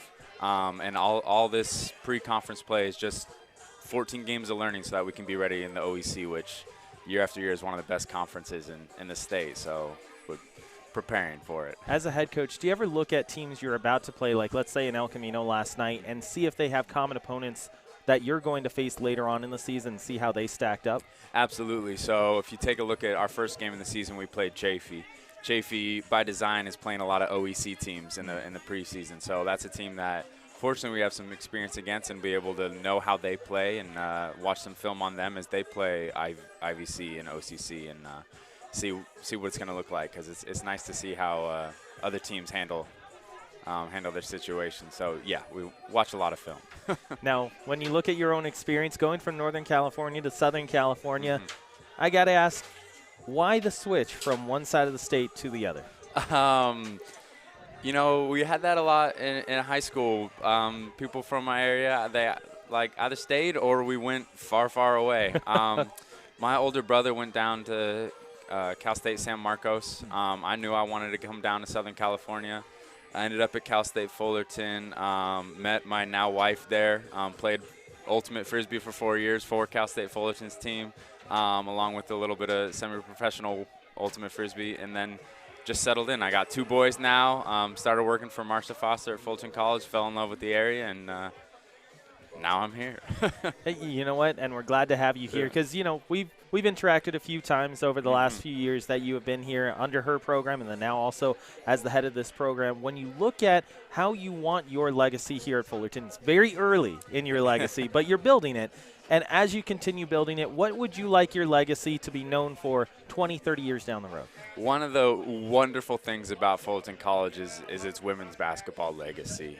So my hope is just to kind of bring it back to the mecca that it once was. I want Fullerton College to be known for women's basketball. So my ideal legacy is that we came in, we competed hard, we won some games, and we had student athletes who found success on the court and in the classroom and moved on to the next level, whether it be for academic pursuits or athletic pursuits.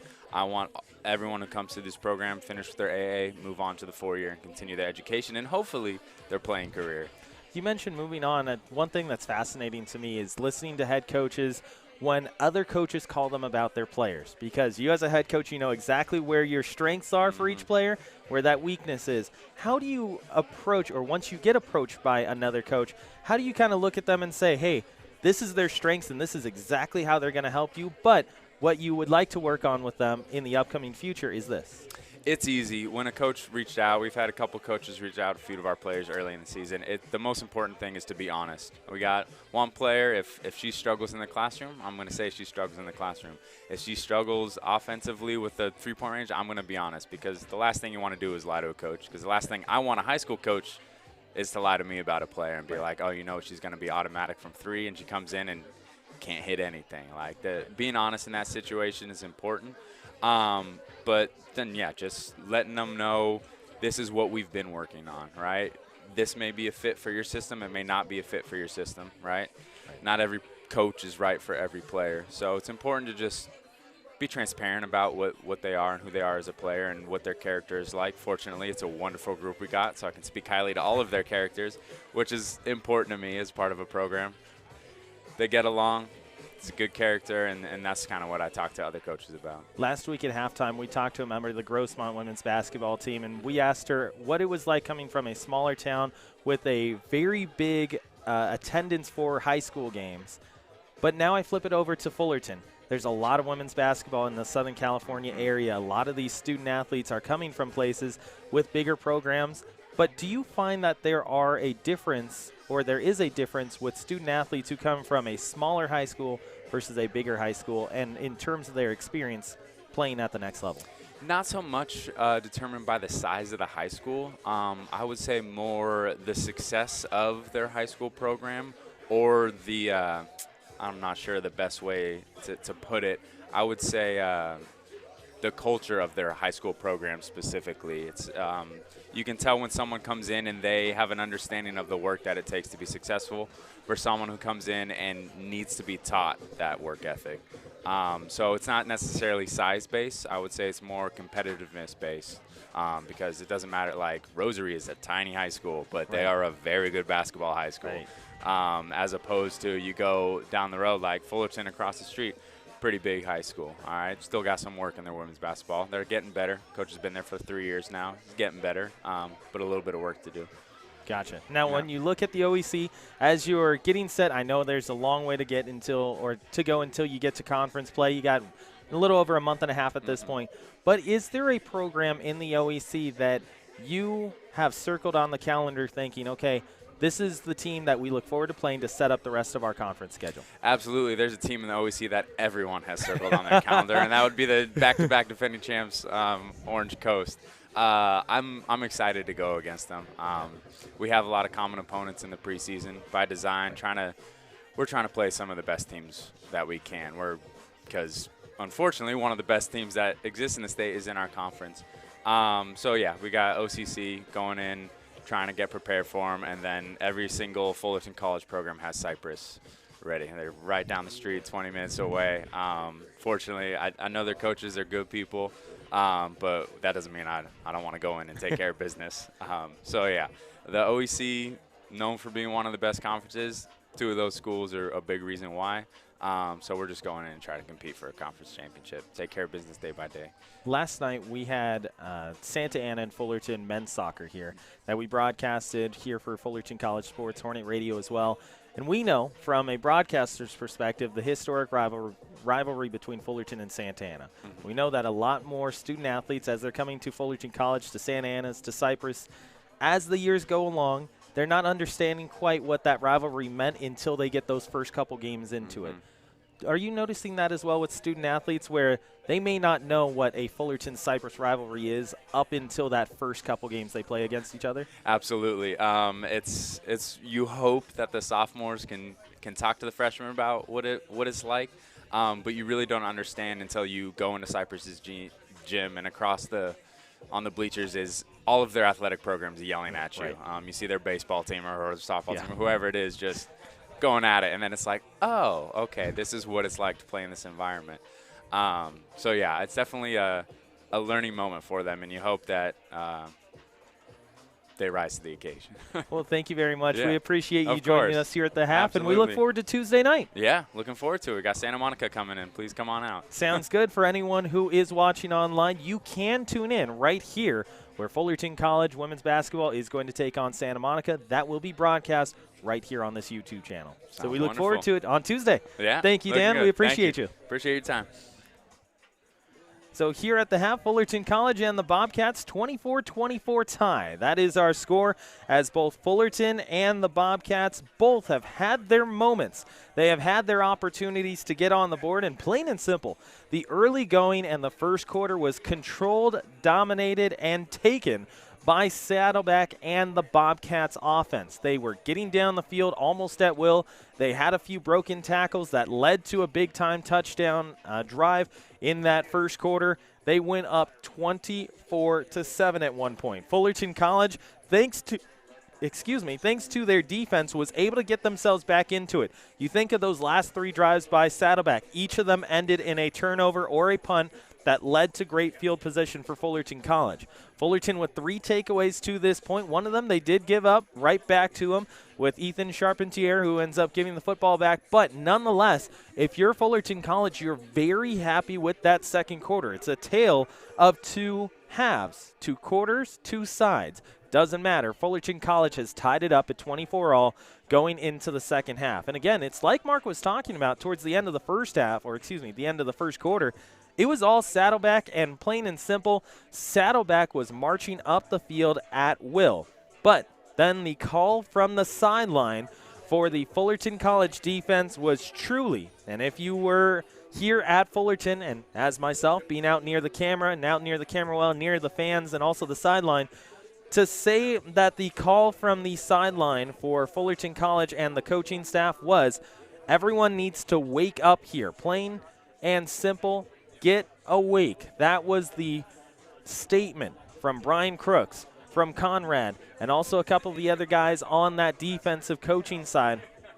They need to wake up. And Fullerton in that second quarter did exactly that. The Fullerton College Hornets were able to not only get themselves back into the game, they were able to get 17 unanswered points, and the Fullerton College Hornets now have it tied and deadlocked at 24 apiece. Now, as we get to the around the town, around the state, California scoreboard, we started off last night where Diablo Valley beat Laney 35-7 on sophomore night there. Few other games going on at the same time as this one. Golden West and Cerritos, a 17-7 lead for the Golden West Rustlers with 9:01 left to go in the third quarter. They are just underway in the second half there.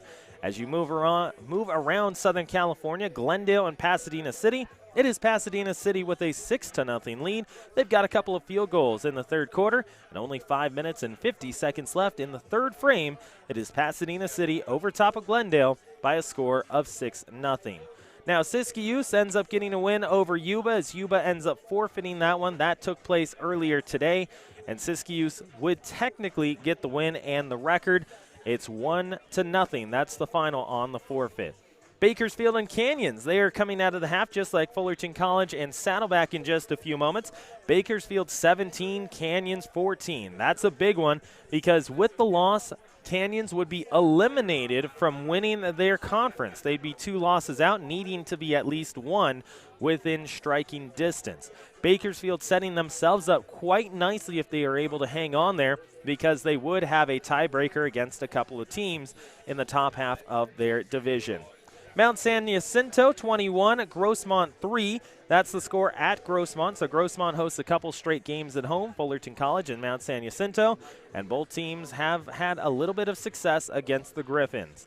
21-3, Mount San Jacinto with the lead.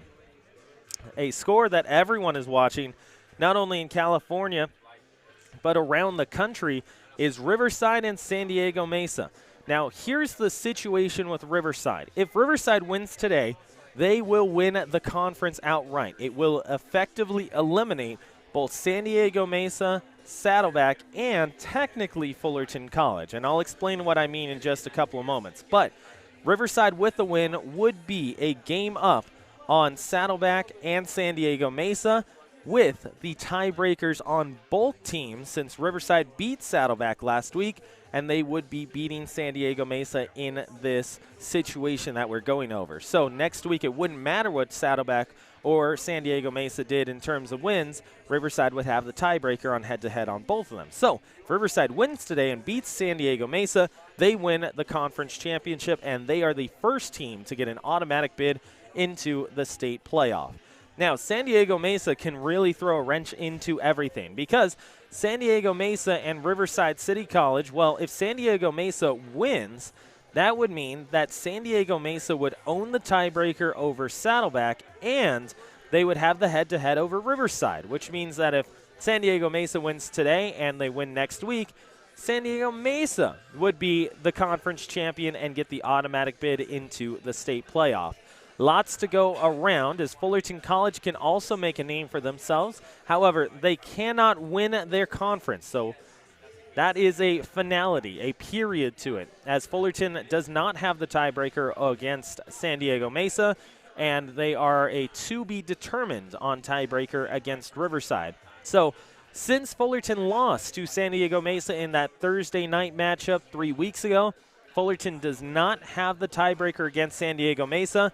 And for Fullerton to tie for the conference win or tie for the conference crown, they would have to win this week and win next week.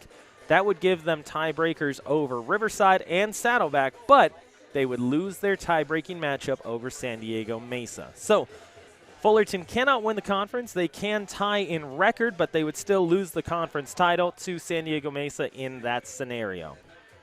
Riverside 14, San Diego Mesa 6. Entering the second quarter of play. Sequoias and Fresno City College 7-7. That's our score with 13.5 left to go in the second quarter there.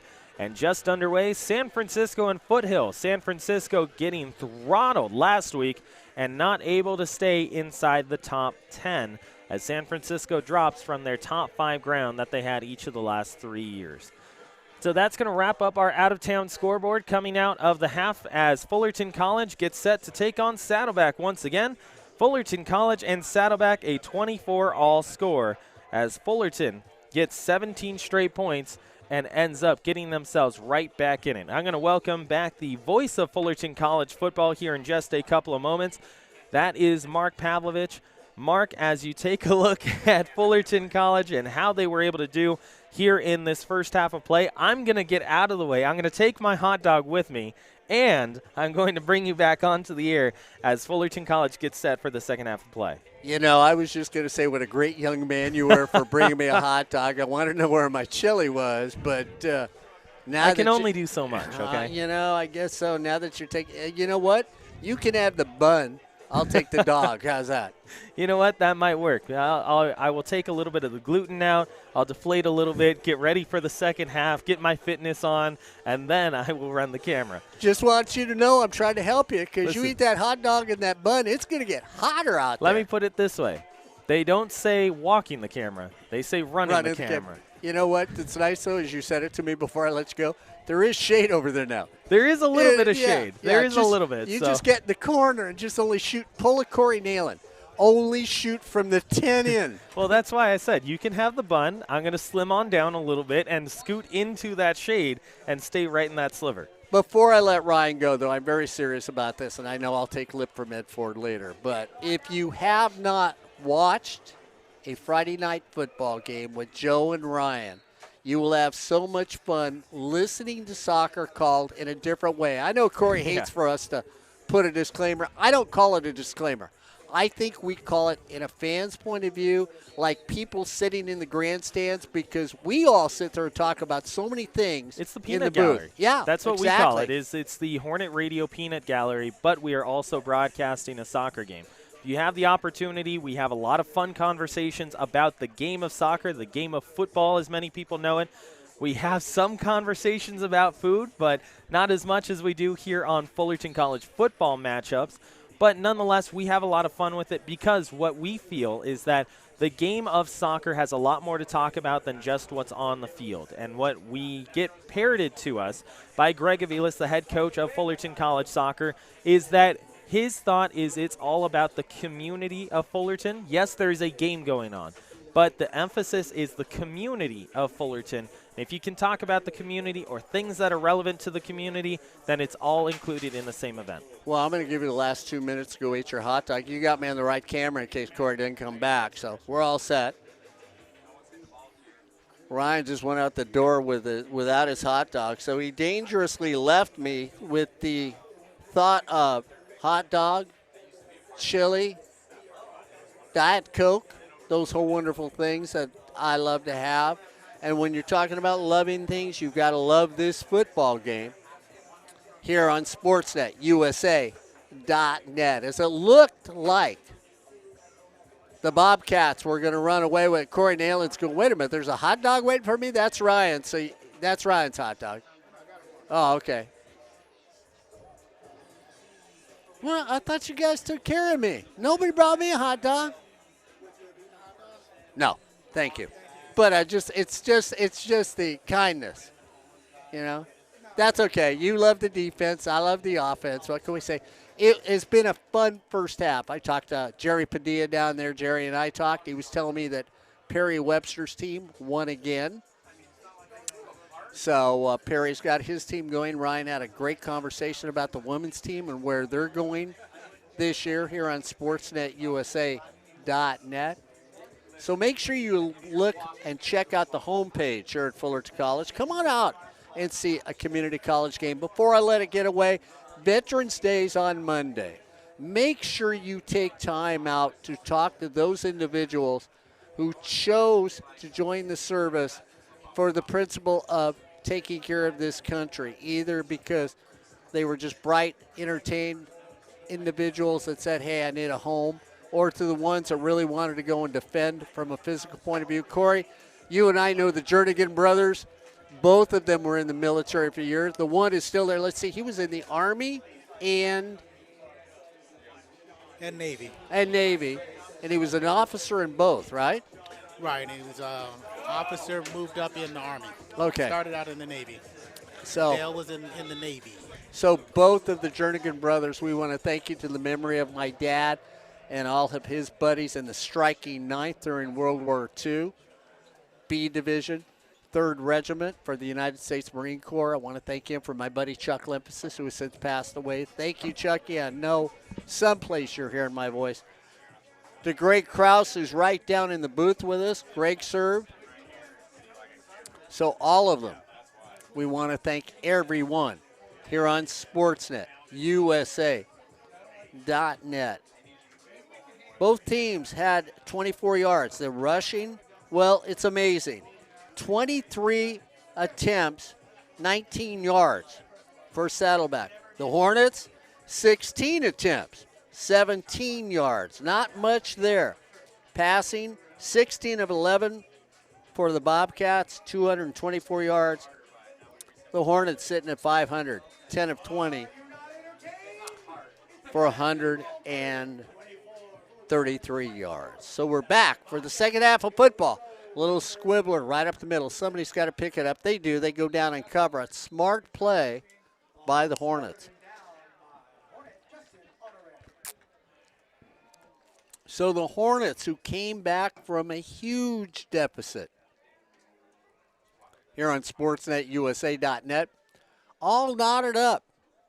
First half got played out. We'll see what happens here in the second half on SportsNetUSA.net. Toby Schmidt comes on out. Honore, the running back. Whoops, there goes stats out the window. So we're throwing stats away to fans. Schmidt has to spin. Gets swallowed up in the backfield, looking to go deep. And can't do it. Thank you very much. The fans go, yeah, thank you for sharing those. We'll give them back to you now, which they did. That's why you got to love everybody here at Fullerton College. They're always there with a helping hand, no matter who you are.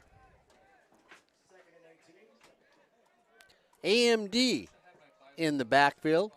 They pitch it to him on the outside. Gets hit, gets knocked out of bounds. Loss on the play. So we're going backwards here on SportsNetUSA.net. We know we're supposed to go the other direction, but we figure what the heck. started off this way, and then we did much better if we went this direction. So we're going to try the same thing in the second half here on Sportsnet. Schmidt at quarterback, empty backfield. They've been bringing the pressure with 5. They do it. He's got to get rid of it now. And he doesn't. Ball comes out. Did they call it a fumble? They did. Fumble. Schmidt, who needed to throw it when the pressure came, did not. And we turn over the ball.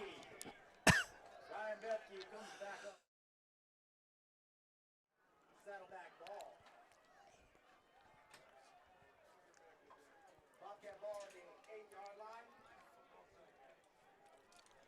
Welcome back, my broadcast partner, who came in with a scowl on his face here on sports@usa.net. Got to get rid of the ball or take off.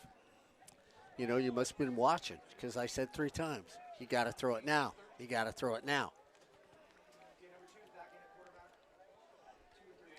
Trey Kukuk back in at quarterback. Running back, Campbell. They hand it off to Campbell.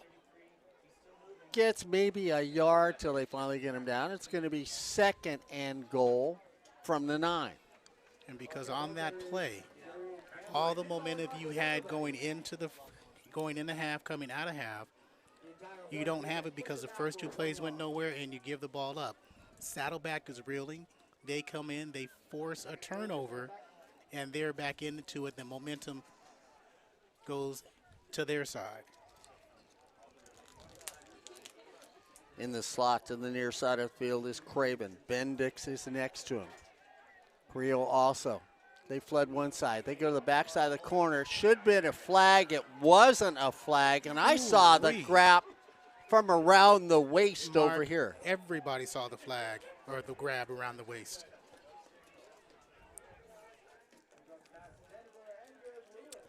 No harm, no foul, like they'd say in basketball.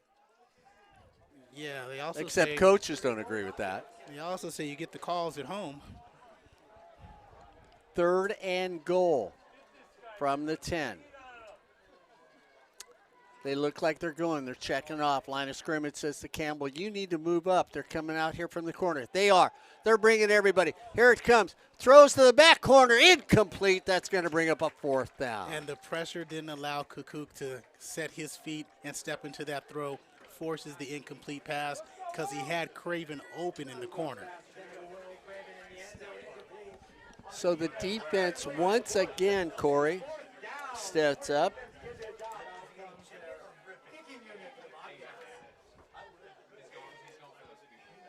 Hand Mr. Neyland the stats in case he wants them. They'll spot the ball at the 11. You add 10, 21-yard attempt. Make it to 16. They add 10, that's 26. Kick is up, and the kick is good. So the turnover pays dividends here on sportsnetusa.net.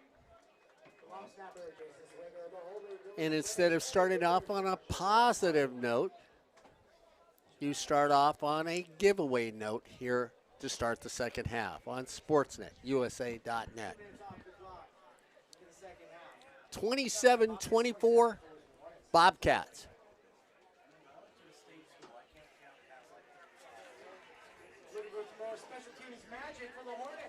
So, looking as Bill's back, Peters on the far side of the field, Bill's on the near side of the field. Last time, Corey, they kicked it, just a little scrum kick so that neither Peters nor Bills would get it because they both have had excellent returns. See if they do that again. One more time. Pick it up at the 30. Stay on the feet. Go up the middle. Cross the 40. All the way to the 42. So the time before, Corey, everybody stared at each other. This time they pick it up and get good field position to start off their second time around in the second half. And Joseph Malfavon was the leading tackler for Saddleback in the first half. And so he's looking to continue his stellar play at the safety position. Toby Schmidt was 10 of 20, 133, 1 touchdown through the air, 1 touchdown rush, or 2 touchdowns rushing. Bakapuna, the running back. Aiden Bravo to the near side of the field. He handed off to Bakapuna, off a left tackle. Bakapuna gets 6 yards on the carry right up the middle. And neither team had a running game in that first half, Mark. Saddleback only ran for 19 yards. Fullerton ran for 17 yards. Yeah, lots of action on the ground. So second down. Bakapuna stays in. Bravo stays at this end. It works. Keep it up. Bakapuna decides to go to the outside. Gets maybe 2. Going to mark it right at midfield. It's going to bring up a 3rd down and 3 for the Hornets. Saddleback 27, the Hornets 24 here on SportsNetUSA.net. Logan Lester with Aiden Bravo go to the far side of the field. Bills in the slot. Bebanu comes to the near side of the field. Toby knows there's pressure. Hand it off to Bakapuna. Bakapuna goes straight up the middle, cuts the outside, flipped at midfield, and they move the chains. Flag at the 50, 49-yard line. And they're going to bring that one back because of a flag.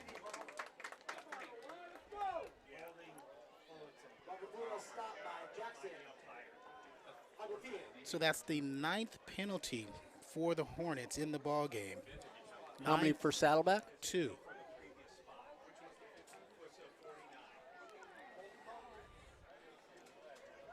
So another hold for Fullerton.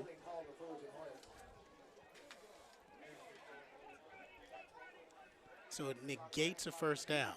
And Corey, the conversation the whole time was Dylan Spencer was talking to the white hat about why he got the flag. I'm pretty sure they must have talked to him. Brings up now 3rd down and 13.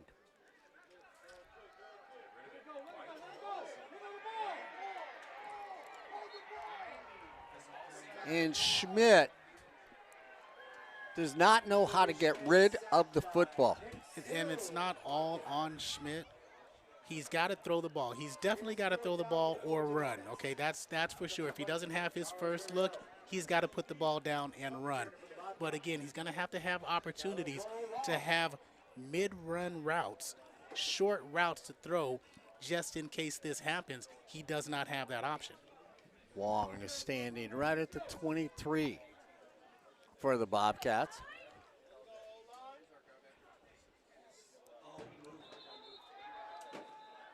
We get flag on the play, false start. Penalty number 10, or maybe 11 for the Hornets. 10.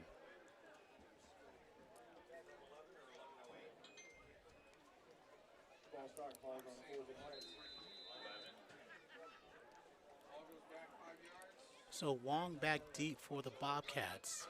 Now steps up across to the 30. They've blocked a couple. Here they come. Off the side of the foot. Flag on the play. And this is the same official, Corey, that has thrown it from back there 3 consecutive times in a row. And they're going to decide roughing or running. I don't think they got a hold on there by the upbacks. But it'll be interesting that it's 27-24, and it kind of looked like the way this game was going when it was 24-7. Our buddy in Arizona watched his high school team where he works, Queen Creek High School, get blown out. We thought that was going to be something like it was today, but Fullerton's offense has really surprised us in that first half of play. Yeah, they have, and Fullerton's defense did what you said they need to do. Save me, I'm drowning. Yeah, they gave up a couple big plays. Oh, Personal foul.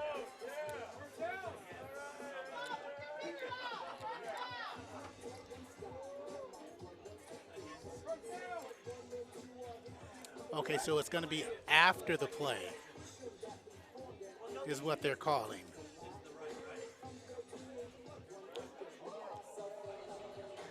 So it's still going to be Saddleback ball.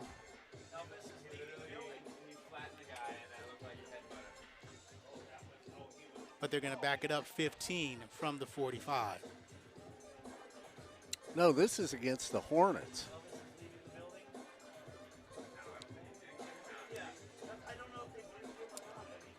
This is against the Hornets. Oh, he pointed the wrong way.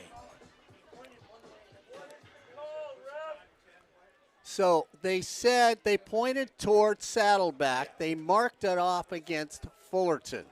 So it must have been unnecessary on And what I Fullerton. heard was a headbutt by one of our guys at the end of the play. Okay. Penalty number 12 against your Hornets to 2 for Saddleback. Okay.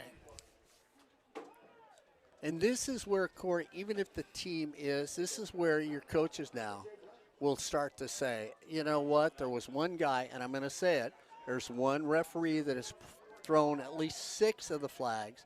On the Hornets, they run it straight up the middle. Got him in the backfield. He's down.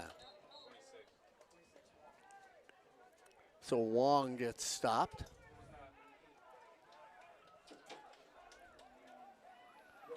And I think that's one of the things that bothers Brian Crooks, because he went out to talk to the guy. The guy threw 3 consecutive flags against the Hornets here. 2 holdings and then that one. Well, if he sees a penalty, then there's a penalty. You can't. Yeah, just like on the other side. That's what Brian is saying. You've been around Brian enough. Hand it out to the outside, trying to turn the corner, try to get it there. Flag, and it's on the back side of the play. Now, if it's on the back side of the play, it's got to be against Saddleback. It is. It's against Saddleback. It is a hold on the outside. I don't know if they got 72 or 75. Either So Hunter that's going to Lynham move it or back. Davis Tice. So good play run. It's similar to the Vakapuna run on the outside where the tackle gets called for that hole when they're sealing the edge. So sloppy third quarter to start. Even though Saddleback's got that field goal, it was on a short porch. 3rd down and 11. Campbell stays in the backfield. Hornets are coming. Back comes out of the backfield. Now is when the quarterback says, I'm going to run it, takes it off. And Corey, everybody saw that one up here and not called. So it's no penalty, no hold. So Fullerton's defense, we got Bergueno, Zuniga, Boyd, Harvey up front. Charpentier, Naborn, Malcolm are the backers. Gamage, Johnson, Williams the 4, and Meredith. Black comes out of the backfield. They throw it over in the flat to Black. There's another hold. Grab around the helmet, and you could see it from up here. I know you disagree. I don't, because the arms are across the shoulder. That was a tough one. That means Corey Neyland and Ryan Osborn is saying to me, yeah, you could be right. Ryan's not looking too happy down at the end of the tunnel. But again, That could be the hot dog ride. but Saddleback put them in positions. It could be the levels that the crew is on. Okay. I'm on the 3rd floor right now. Thrown across the middle of the field all by himself. Touchdown, Saddleback. So, Corey, they're starting off as they go to Andres Lewis at a Mission Viejo High School, who's sitting there in the middle of the field saying, I'm in the white jersey.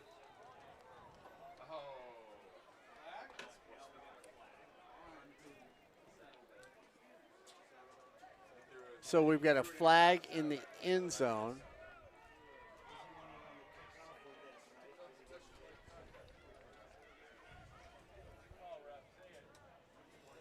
Unsportsmanlike conduct against Saddleback. Unsportsmanlike conduct called on the Saddleback Bobcats. And this is a worse start than the first half for Fullerton, because the third quarter you started with all the momentum and then you squander it. The offense came out and they haven't looked good in 6 plays. The defense comes out, they've been looking shaky on the short field.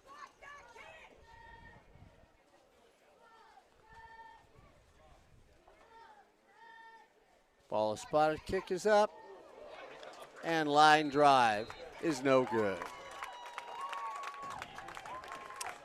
With 8:04 to go, it's the Bobcats 33, the Hornets 24, here on Sportsnet, USA.net. And here's where Fullerton and the coaching staff cannot be scared to make a play. They cannot be scared right now to get the ball in open position, spread it out, and move the ball down the field. You cannot be conservative in this situation because you're not going to have enough time the way Saddleback's offense has been playing.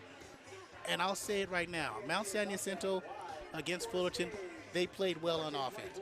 But this might be the most efficient we've seen an offense play against this defense thus far this year. Well, and here's the other thing, too, though. When you give shortened field, which has happened a couple times now, you expect to win that game. And Saddleback has been the team that has taken advantage of that, and that's why they're in front right now by 9.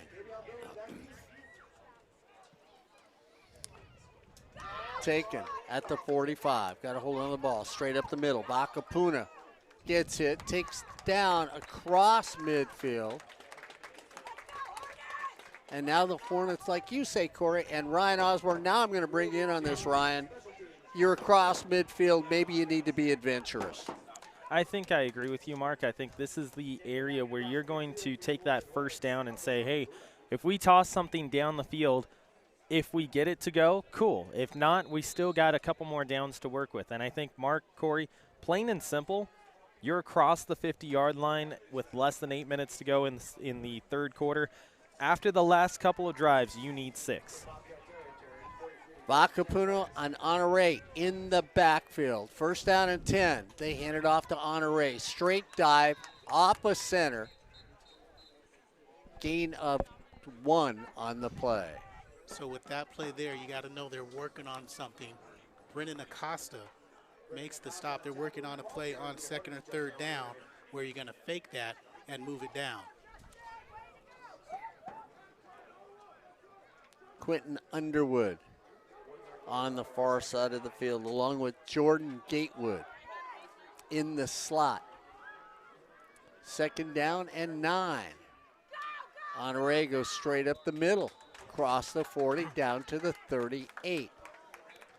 Third down. Jackson Irwin making the stop, number 58 in the white unis with the maroon numbers. And so that 3-3-5, that defense, has been a staple of the Bobcats for years. I've got told it's scarlet. Whatever. Oh, okay. It's red. Third down and a long 6 for the Hornets. Underwood far to the outside. Bakapuna goes in motion, stops, reset. Look for Bakapuna. Throws it there. Caught. First down for the Hornets. And that's Lester on the reception. So again, you run the DB off the ball, and then you come back at that first down marker working on Brendan Ross. 6:32 to go here in the third quarter, trailing by 9. Sluggish was the start of the second half. I was going to say, there's no pep in the step. One too many hot dogs is what it did. He's got to throw it if they're open. Throws it deep. Touchdown, Hornets. He dropped it. So it became dislodged when he hits the floor, Mark. He had it in his hands, goes up for it with his hands, hauls it in. But as he's getting the transfer to his chest, it slides down to his hip just a shade. And once he hits the ground, it pops out. Offsides.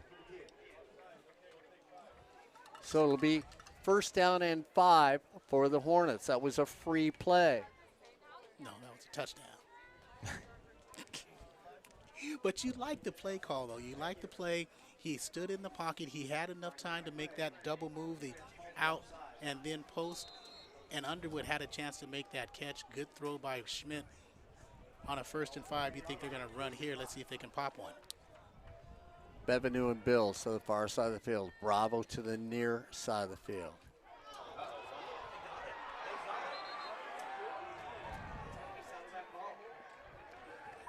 That hurts.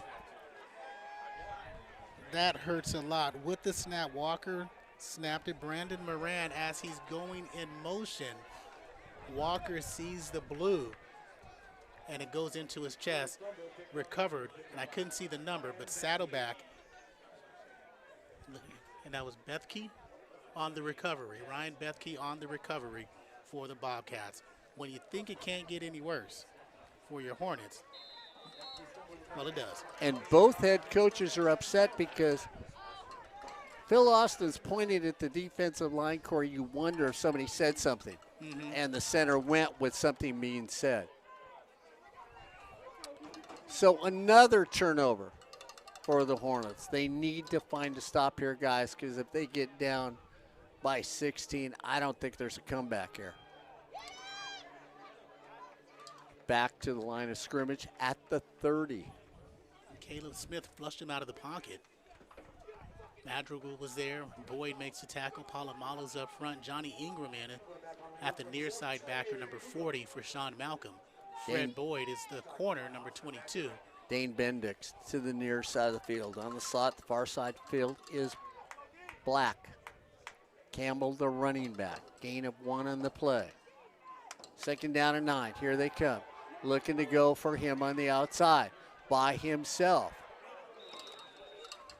He gets up to the 35. It's going to bring up a 3rd down and a short 4. And Corey, he swings out and nobody goes with him. Well, it's because of the route. It's because of the play call. Nobody goes with him because the linebacker on this near side has to stay because there's a short route. I think it was a tight end or the slot receiver was moving towards him. So he has to wait a step. That allows Campbell to be open in the flat. 3rd down and 2 at the 35. Fumble the ball.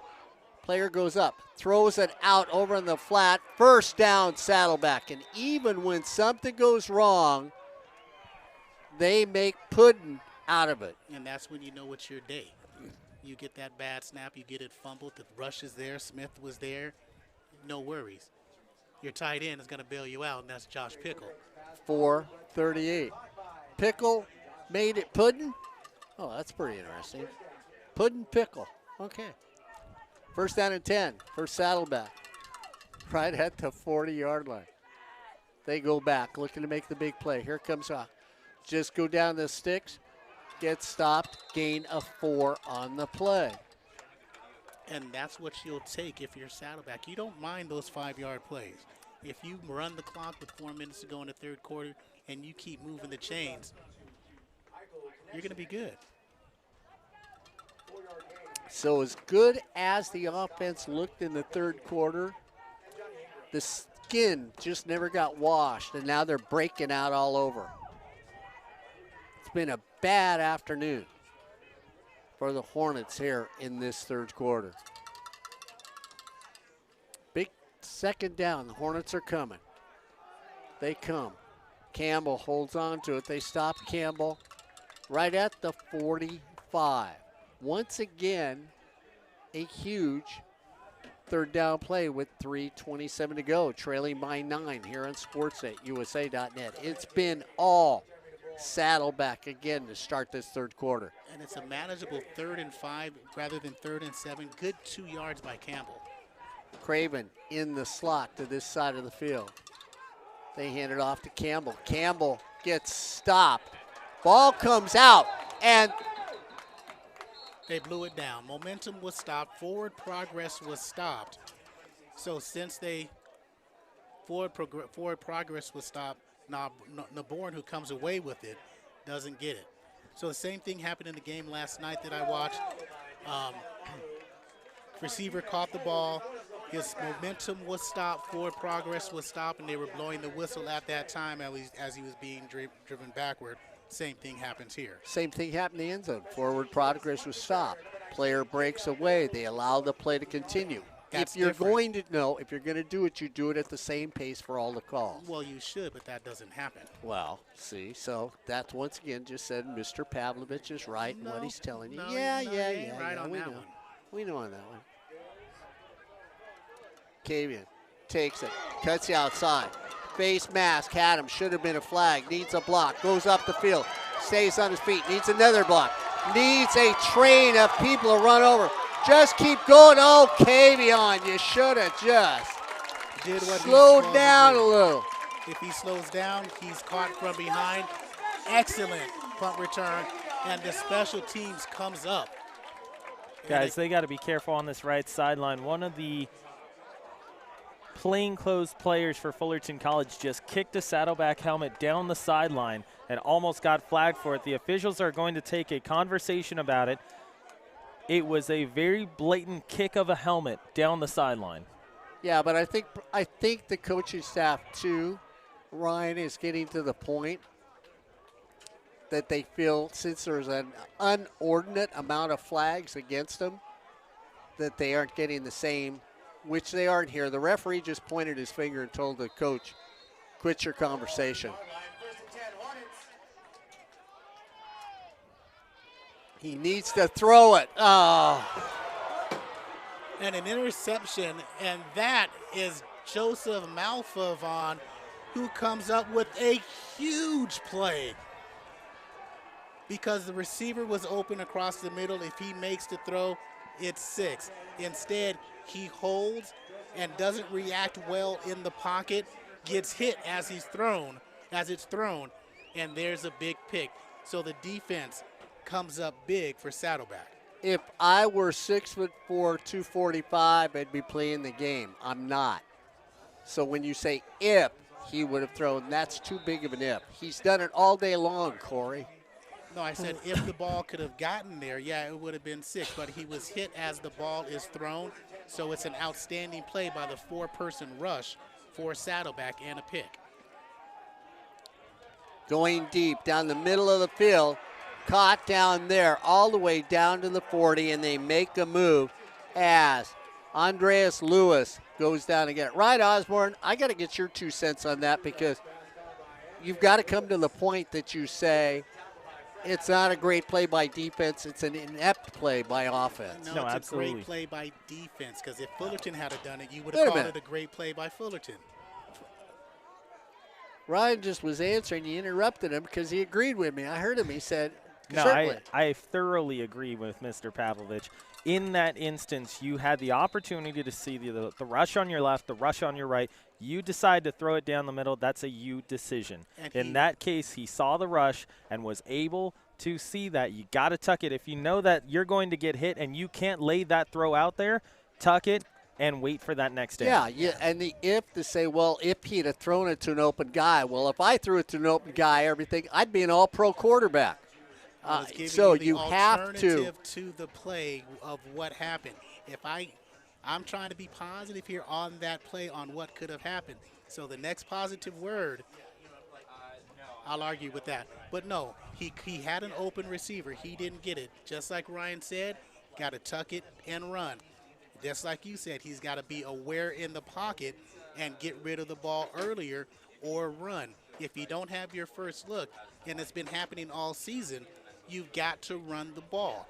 You've got to give him choices where shorter routes, because the more opportunity to have those fumbles and interceptions, this is the result. Yeah, and I don't disagree with Corey, because we've talked and you've said in our rides, Ryan, both you and Corey said 1, 2, plant the back foot, throw the football. If it's not there, you take off running. That has not happened at all today, and we know there's been pressure from this Bobcat defense. Well, it has happened. We've seen him run and take off, and those, when he's run, positive plays has happened, but it hasn't been consistent.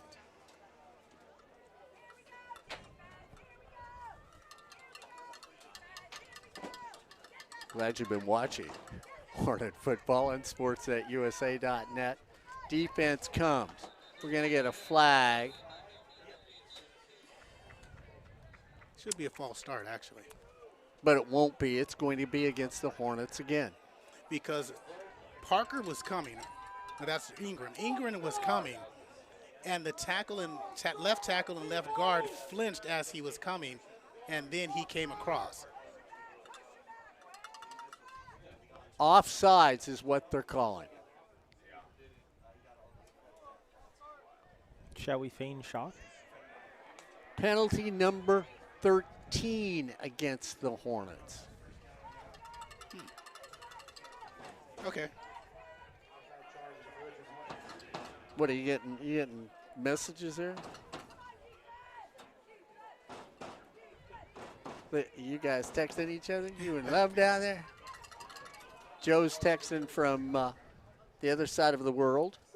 Joseph Pavlenko, one of the other voices on Football Fridays. And again, the uglier this game is, the better it is for Saddleback, because they both come into this ball game 5-3, 3-2 in the conference. The winner of this game has a good chance to go to a bowl game. The loser, maybe, because they got to win the final game depending on who that is. At a 5-win team, you probably don't make a bowl game. 6-win team, you probably make that bowl game. So 2nd and 1. Run it straight up the middle. 1st down and 10 for the Bobcats. Up by 9.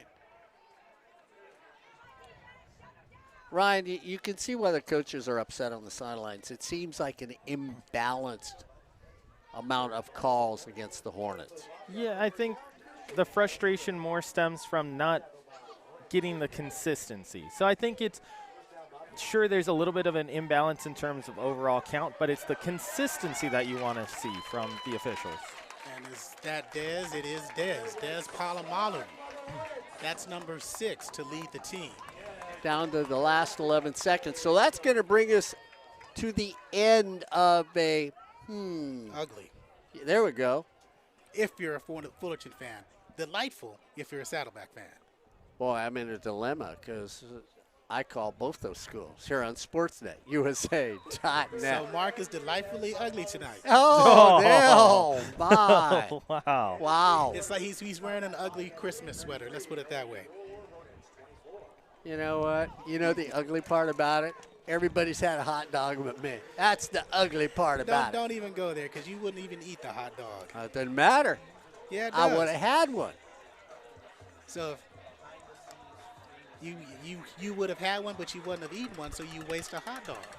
No, I'd have given it to some poor soul when I was living. No.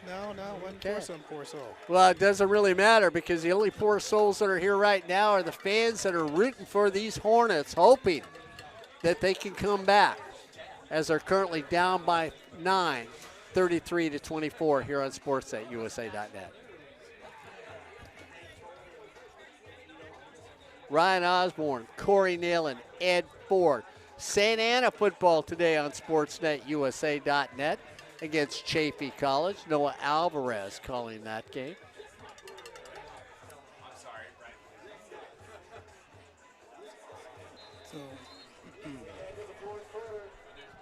Second down and 20. Quick throw out there. Foot goes down, knee goes down. Just short of the 30. They're going to mark him down at the 35 as we start the 4th quarter, trailing by 9. Can't give up a touchdown. If you give up a field goal, you're still in the game. Touchdown, shaky. Big 3rd down play. Got to make the rush. Hornets look like they're coming from the edge. They check out. Here they come. All-out blitz. Throw, short hop it. Incomplete. It brings up a 4th down at the 35. You spot it at the 40. It would be a 50-yard attempt. Corey, do you punt it? No. It looks like they're going to say you're going to go for it. I go for it because the way the way the game has been called, by the officials. Yeah, I agree. I'm going to the 1st down marker, and I'm going to see if I can get a pass interference call. Big 4th down play. Here come the Hornets. Everybody's coming. Gets taken down at the 45-yard line. And that Zuniga and Osborn is in there. Sharp and Tier also, and the defense again comes up big. 14-16 to go. The defense stops them. The offense has to find something, even if it is an ugly Christmas sweater. Guys, we've been talking about the Hornet teams of the past and their defensive lines. They're also their defensive backs as well. And kind of reminiscing a bit, we already talked about Gerald Hewlett being here. Asher Froh from that 2018 team is here, helping with the defensive line. AMD in the backfield. Andreas goes back. Schmidt across the middle. Incomplete pass. And coverage, Raylan Wyatt. And you're going to say outstanding coverage because he deflected that pass. This time he steps up in the pocket. And if they see that rush again, you're going to have to negate that up the middle. Toby's going to either have to tuck it down or you're going to have Andreas up the middle for a big gain. Andreas straight up the middle. Corey Neyland gets a gain of 8. Guys, can I ask you something? Ryan Osborn, Corey Neyland, have you ever seen a screen pass? I've seen one. Not from Fullerton this game, though. Okay, all right. But we have seen them work to great success so far this season. You mentioned Gerald Hewlett. Gerald Hewlett, that when they ran the screen pass, he was phenomenal when they used to run that against Saddleback in the playoffs. They ran a tremendous screen pass. I formation. They run it again. Smothered. Everybody knew it was coming. And you're going to punt it away. You have to. No, you have to punt it away at this time because 4th and 5, that's a little bit too much right at the 50-yard line, the way Saddleback's offense has been moving the ball. So best case scenario.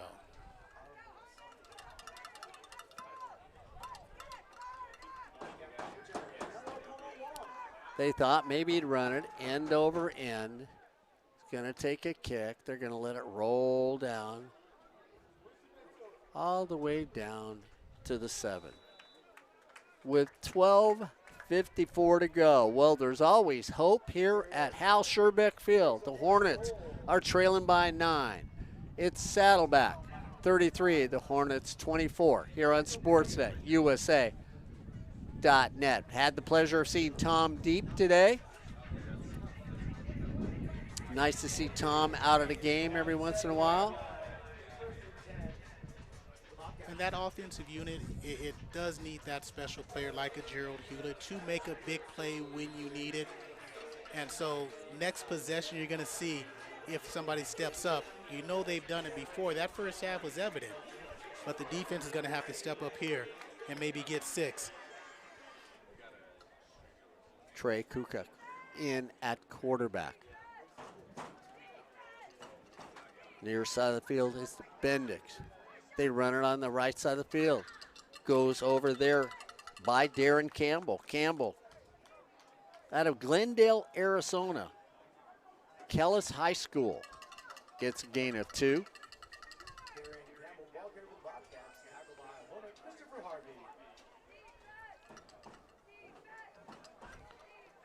Braden Bacher, the tight end in the slot. Haven't seen many tight ends get the ball thrown to him by the Saddleback team. Here they come. Go over to here to the flat.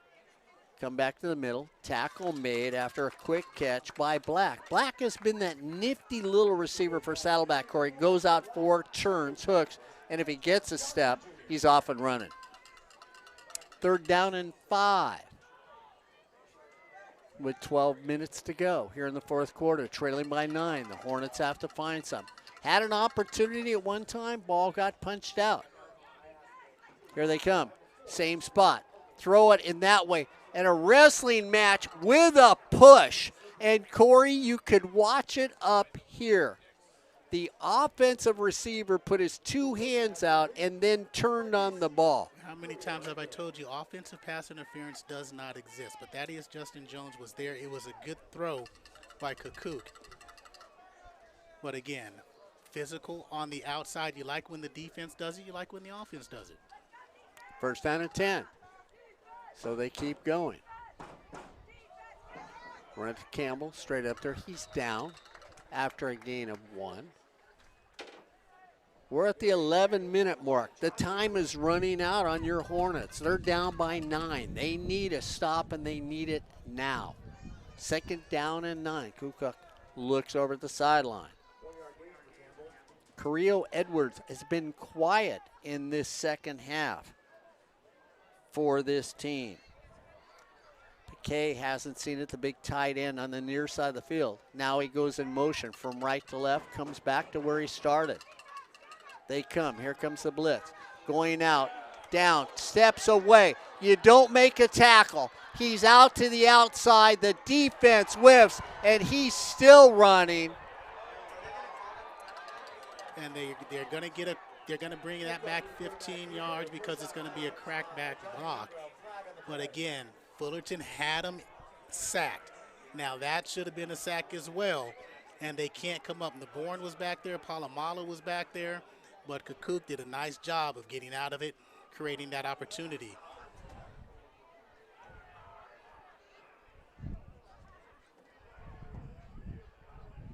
And the Saddleback coaches are saying, what are you calling on the far side of the field? They all had their hands up. And a crackback block is you got to make sure that the person you're going to block is protected. So when you come back on him, he's got to see you there. And you can't take a step and hit him just when he sees you because the individual is going to be unprepared to protect himself. This is a long discussion. Mark, correct me if I'm wrong. You also cannot go back in the direction of where the runner is coming from. Exactly. So the moment that you establish your position, you have to stay with that position. You can block him on the side as long as you are pushing him forward with the momentum. The moment that you come back against the grain, that's where that penalty should be called. Yeah, if you just stand there and he runs into you, and that's what it is. So it's a personal foul, crackback. He will get the first down. So he made the first. So they mark off the first.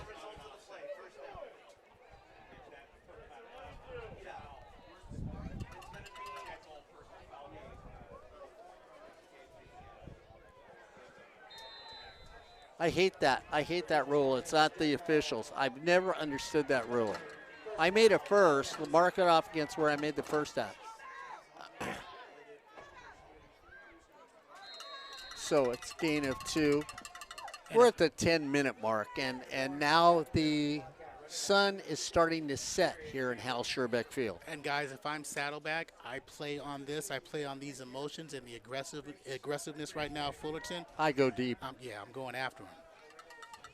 I'm going to have my guys come across the middle, and I'm going to send Black deep on a fly pattern. So I'll send him. I'll send Josh Collins on a little skinny post across the 40 to drag people in. Because if the Hornets come on this, Collins is going to be open. And we get a timeout, Saddleback. So we are under the 10-minute mark, and the Hornets are trailing by 9. The offense has been non-existent in this second half. Non-existent. Non-creative. Well, the problem is with that coming out of halftime, in the second quarter, they came out and they pushed it. They were aggressive. They were going down the field. They were mixing it up with the run. There was no stagnation to their offense. And yet they come back in the third quarter and they stop all of it.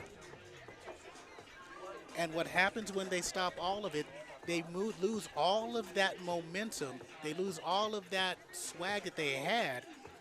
And this is the result. You still don't have it with 9 minutes to play in the ballgame. Well, and the other thing is, if it's not working, look for something else. But what the problem is, they had something working and they stopped. Yeah, and then they don't go back to what might have worked. 2nd down and 8. Straight dive play. No blocks are made. They're going to be short. It's going to bring a 3rd down and 1, and now the offensive line is plummeting the defensive front for your Fullerton College Hornets. 33-24. They come up quickly. 3rd down and 1. Hand it straight up the middle. Campbell sheds a tackle, 1st down. Hit in the backfield, falls forward, they move the chains. And Corey, now they are just beating the defense to the 6 inches. Yeah, and again, that's a good job by Saddleback. They are fresher at this moment. They know they're in control, and they're just doing the little things to keep them just a couple steps ahead of the Hornets. 1st down and 10 at the 45. They go back, looking to go deep. Here comes the pressure. Down the far side of the field. Caught. You can't do anything about that. Dane Bendix, good coverage by Bryant Meredith. At the last moment, he puts his hand up. Dane Bendix says, I don't care. I'm going up. I'm taking the ball game. I'm taking the ball. We're going to win. And that's the type of play he made there. Bendick stays on the far side of the field. Carrillo stays on this side of the field. Black in the slot on this side of the field. Wong in at running back. 1st down and 10. At the 23. Hand it off to Wong. Wong doesn't make anything. 8 minutes to go, trailing by 13.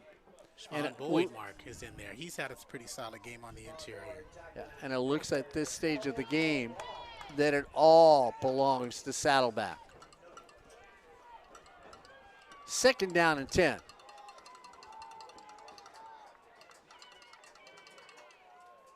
They look back over. Wong's still there. They're going to use as much of the play clock as they can.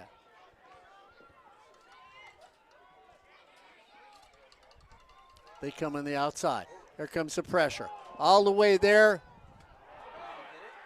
No, and they say he was out, and boy, that was close. As Black looked like he might have gotten 1 foot in, but the other foot might have been out when it happened.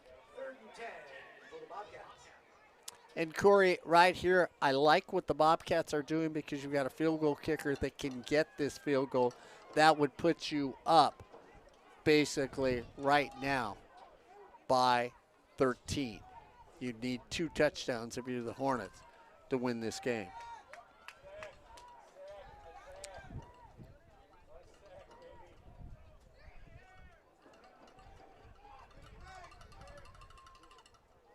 Third down. Hornets coming. And the quarterback gets leveled at the 31. And that'll bring up a 4th down. And you know what, Corey? They're going to mark him at the 30. And I keep my offense out there. You're under 7 minutes right now. You can run the play clock. It'll be under 7. Because you know the offense for the Hornets hasn't done anything. And you're not worried about saying to them, I'll give you the ball back with 6 minutes to go.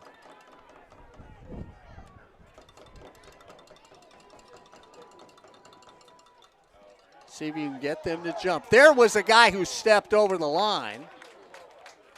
And Corey, it was even a delay by the official. Everybody in the crowd saw that at first. And Brian Crooks was just standing there and might have said, what are you looking at?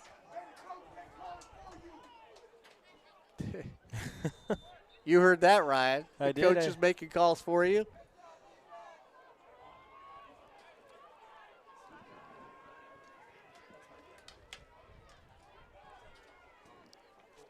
And I still would have gone for it. No, you know what I'd do, Corey Neyland? I'd fake this. No. I would. You don't want to give Fullerton any type of momentum It on a doesn't fake matter. punt? Yeah, it does. No, it doesn't. Momentum changes games.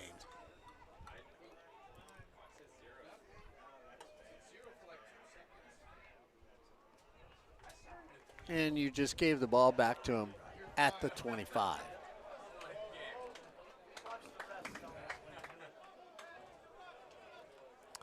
Well, if you're going to win this, you're going to need to score in the next 2 minutes.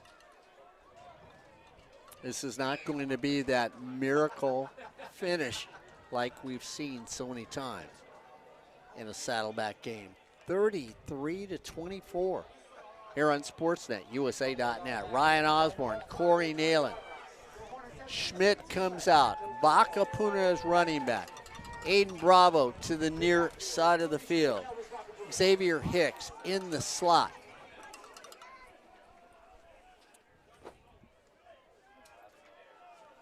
They run it to Baca Puna. Stays on his feet. Gets to the 35. Need to walk up the line of scrimmage and go.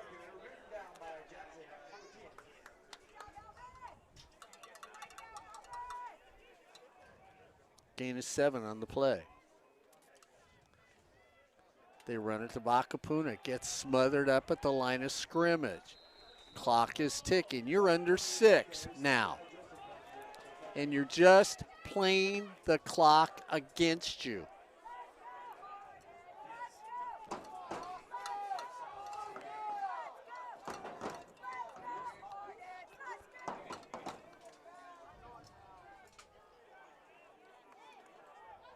.5:28 to go. 3rd down and 4. Now you go with an empty backfield. I'm coming if I'm Saddleback. They throw it. 1st down at the 30.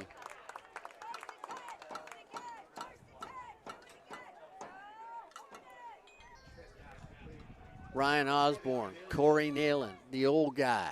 Schmidt comes back up. Bevenue goes back, has to throw it now. Throws it to the Saddleback bench. Incomplete pass.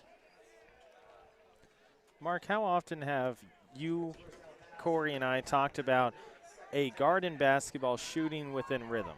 Yep. In this case, it just doesn't feel like when Schmidt drops back to pass that these throws are in rhythm.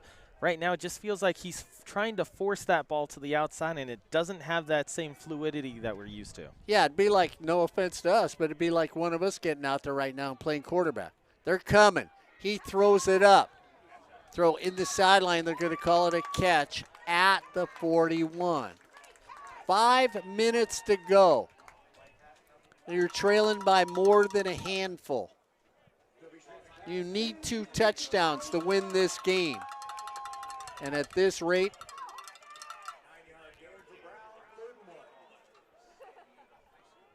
to chip away, to look at the sideline, to watch the clock tick while you're trying to get the plays in.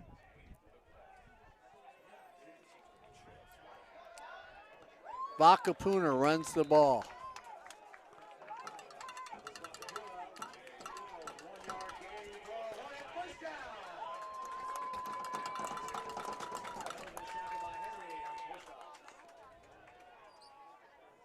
.426 to go. He's got time. He's got time. He's got time. Down to the 30, knocked out of bounds.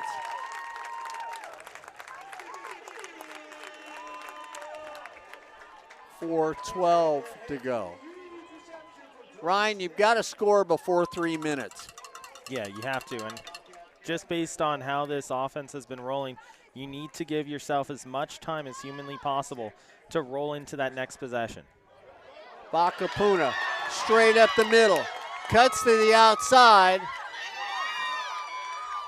And he steps out of bounds. He'll stop the clock. Mark, and forgive me, I didn't have the best angle on that play, but did it not seem that he took a sidestep towards the guy? I don't know why he didn't keep going up the middle. And what we have a flag on the play?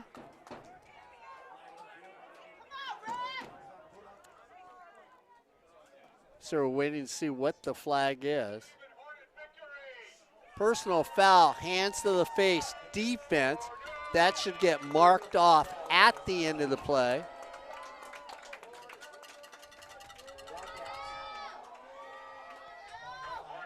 Okay, guys, you basically have 3:54 to go. Do you throw it, throw it, throw it? Corey Neyland just shook his head with enthusiasm, Ryan, since he speed surfed for both here in the last 4 minutes. Yeah, Okay. I'm sorry. I potted you down, Ryan. He potted you down, Ryan.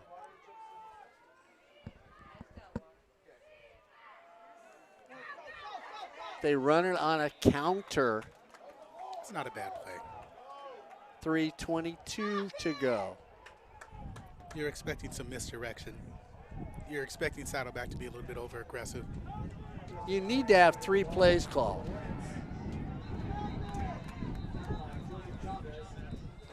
Saddleback calls a timeout with 3 minutes to go. It's Saddleback 33, the Hornets 24 here on Sportsnet USA.net. Ryan Osborn, Corey Neyland, happy to bring you games. Corey Neyland's got a little basketball coming up. And if you're interested in doing what us three do, the old guy, the semi-old guy, and the youngster here on Sportsnet USA.net, check out your community colleges. Find out what programs they've got that will get you interested in the area of broadcasting. Could be sports broadcasting, could be news, it could be journalism, anything related to the media. Make sure you check that out. And don't forget, Monday is Veterans Day. Thank that individual you know. And if you see somebody in a store wearing that little military hat, walk up and say thank you for your service. Just will make them smile. It'll make them think it was worthwhile because somebody thanked them. Here on Sportsnet, USA.net. Monterey down the middle. We have a flag on the field in the back, Judge.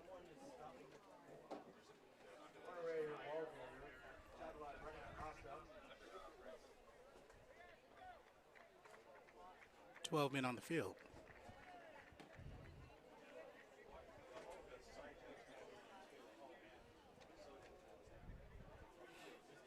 So if it's an illegal substitution, you'll take the penalty. What's the discussion?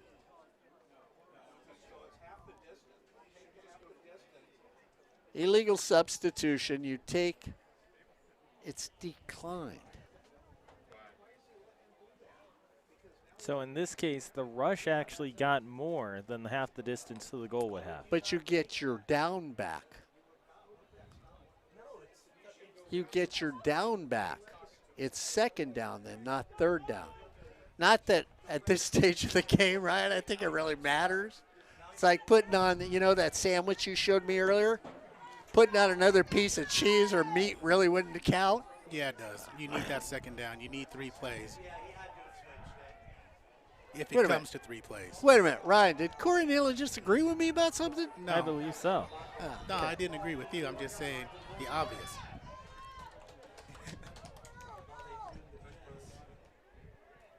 It's going to be down to 54.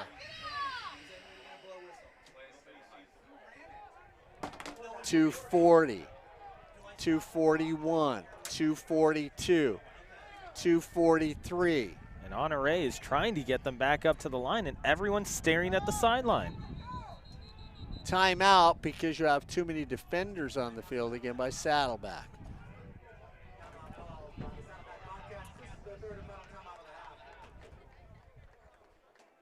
You know, Tom Deep, who we know went in and had an adjustment to his knees.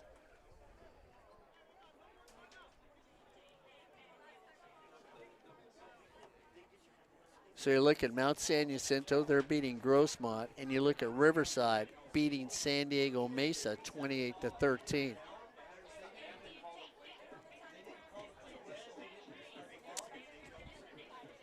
You know, it's nice seeing Tom Deep out here, Ryan Osborn. But remember when we saw him after he had that knee adjustment? I do indeed. He looks the same way. I just got a smile from him. He just looks the same way. Tom's going to go home and look at his kid and say, you know that incident we had? Well, it's going to happen tonight. It is good to see him back out at games. It is. You know we what? Missed him. And it's the Tom Deep smile. Oh, there's Keenan Garden down at the end of the room having, guys, you'd think the house is on fire. Well, maybe it is. Hand it straight down there. Touchdown, Hornets.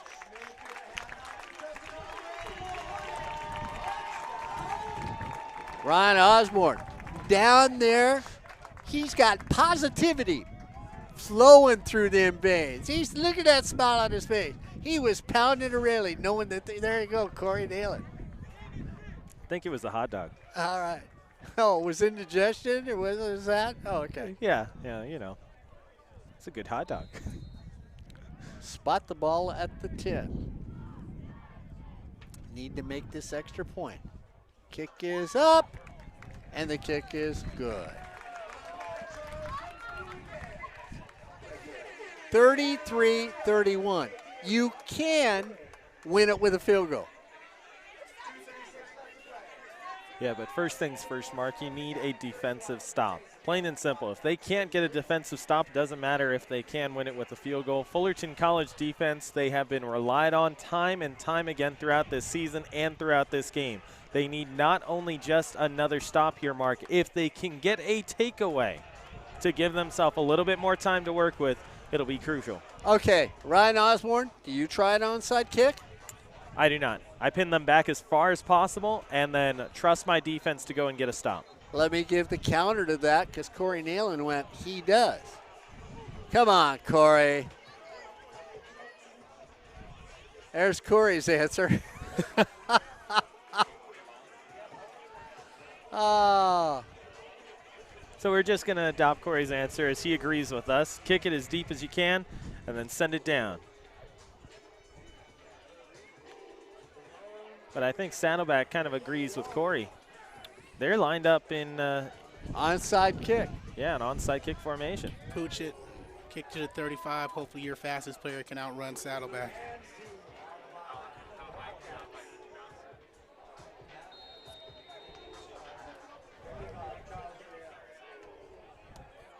Yeah, I'm like Corey. Put it right about at the 35. And if you get lucky, they go deep, Corey. So they took Ryan Osborn's advice. Tom Deep was just sort of looking at me going, Corey Neyland has said, you know, he thought he was right. Ryan's going, it happened. So they signal for it. It doesn't have to make it. It goes up to the 25. You got to realize you signal for a fair catch. It is a touchback on the kickoff. He could have thrown his hand up at the 2. It would have gone all the way up to the 25.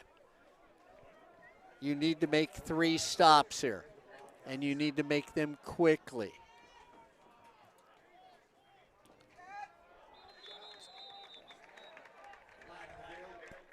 Illegal procedure, Saddleback. First down and 15. They make it a little tougher on themselves. Ryan Osborn, do you believe in miracles? I believe the line that follows that is yes. Okay, we'll see if you are right. Mark, we have seen stranger things happen, especially on SportsNetUSA.net. Go back to that Golden West Southwestern game. Yep. There's the run. Take him down. Blow the whistle, guys. Corey Neyland, you know what? I mean, we hear momentum has stopped. Even Tom Deep just looked over and said, what was that?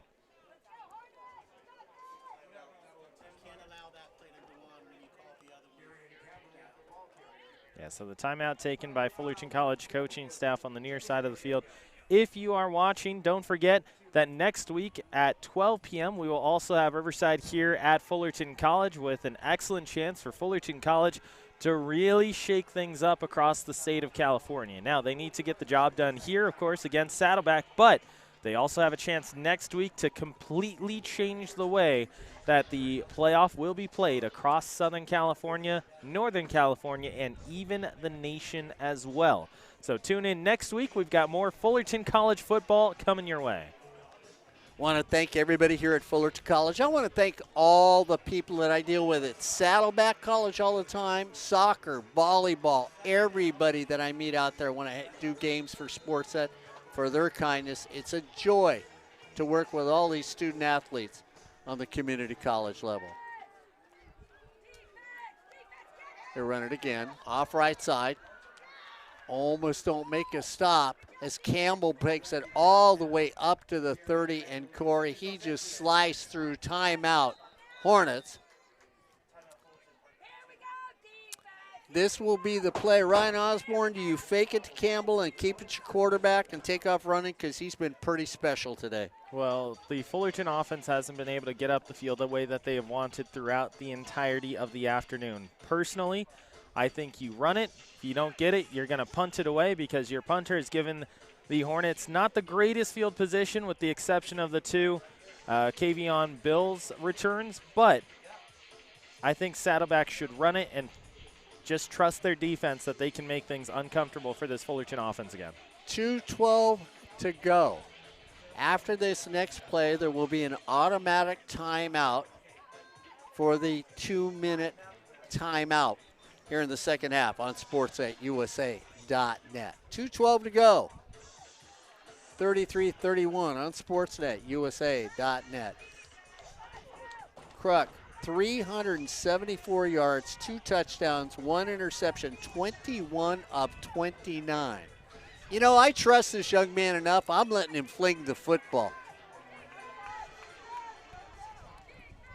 Big third down. You can't give a receiver 4 yards. They come up the middle. Quarterback Ryan Osborn takes it. He is short. He is short. And you've got to punt it if you're Saddleback. Corey would not punt it, Ryan Osborn. I'd go for it. Ryan Osborn just said he agreed with you, Corey. I don't even think about punting the ball. They don't want to make the same mistake San Mateo did in 2017. You keep your offense on the field and you go for it and run it down Fullerton's throat if you want to win the game. They punt it away, it's a loss. And this is where I'm just a little different than you guys. I fake it to Campbell going out there. I have my tight end leak out by 3 yards. I throw it to him. How is that different? Because they ain't going with my tight end. They're going to think we're running. And he goes all the way down to the end for a touchdown. So you agree with us? I do. I would. Yes, I would. Okay. I would.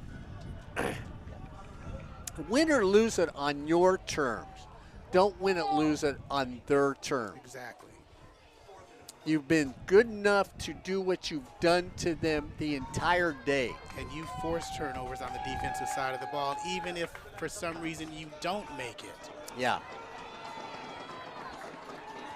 And I'm going to put this quarterback right behind center, and I'm going to run right up his. They False move. start. They move. False start. They move. If they would have thrown that against the Hornets, Ryan, I'd be taking off my headsets and running on the field. They move, Corey, I'm like you. And Ryan, it looked like it could have been that little cush push. Here's where you give credit to Ethan Charpentier. He moves up to the line and bluffs one final time before the snap count hits, and that's what forces the right guard to take that extra flinch. Kavion Bill. Okay, guys. I'd still go for it. I'd still go for it. Oh, I would. Yeah. No, because field goal, you lose the game. I'm going to make the Hornets move. And what were you about to say about Kavion? Kavion Bills, let's see if he's got one of those for Ryan. Kavion says, get away from it because it goes out of bounds. And who's the flag on? It's going to be holding against the Hornets.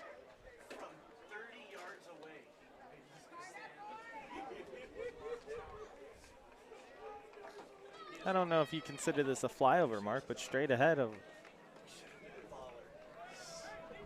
Even the Plains here in Fullerton are trying to watch the end of this matchup. Well, they marked it out at the 40 3, Corey. That's about where Kavion was pointing. All right, guys. 1:54 to go. You need 3 to win it.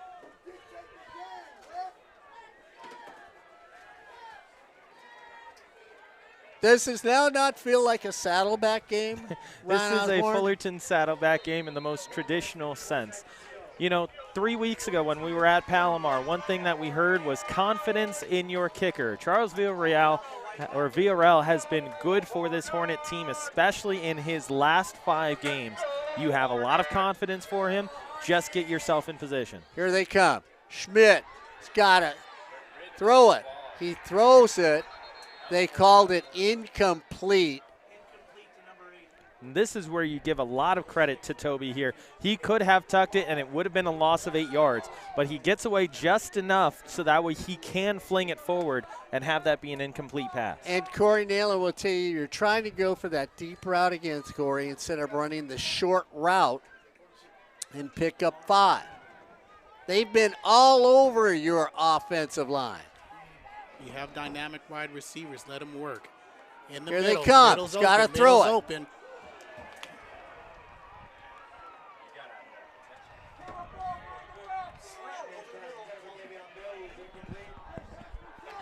Third down. If you have a tight end, Mark, bring him in, take one of the receivers out. Line your tight end up. You run Kavion in the slot the same route. You drag the tight end right behind him underneath, and he's open. You pick up a first down, clock stops. Let your players work for you. Plenty of time. Miles Brown with Bevenu comes to the near side of the field.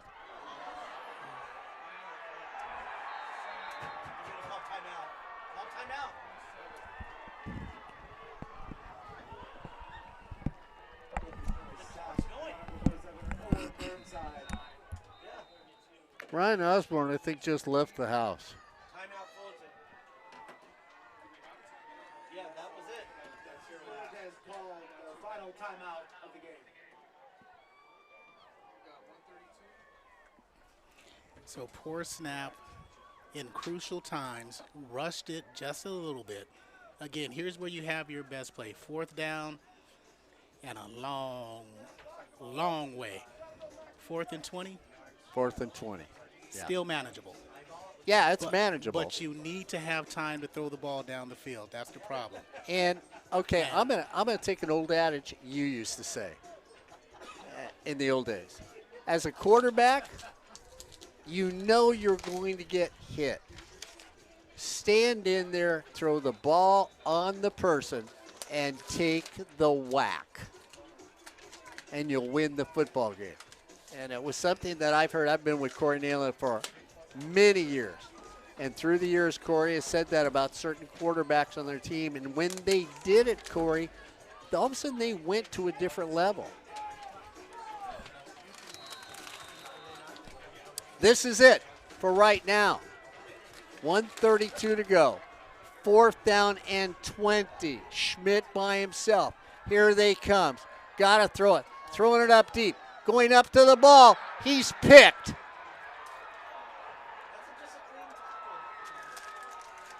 And that interception by Sanchez ends the ball game. And Joseph Chavez, the captain, makes the interception and seals the deal.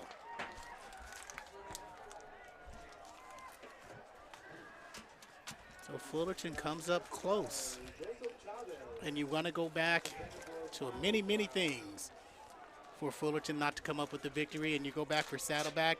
They did many things well. Yeah, they did. They played an excellent football game against your Fullerton College Hornets today. They dominated, and Corey, like you said, they came out in the second half and said, I want to win the game. 1:18 to go. 33-31, Saddleback here on SportsNetUSA.net. Well, it's been a fun year. We've got one more home game, and then we'll see if we've got a bowl game lined up for your Fullerton College Hornets.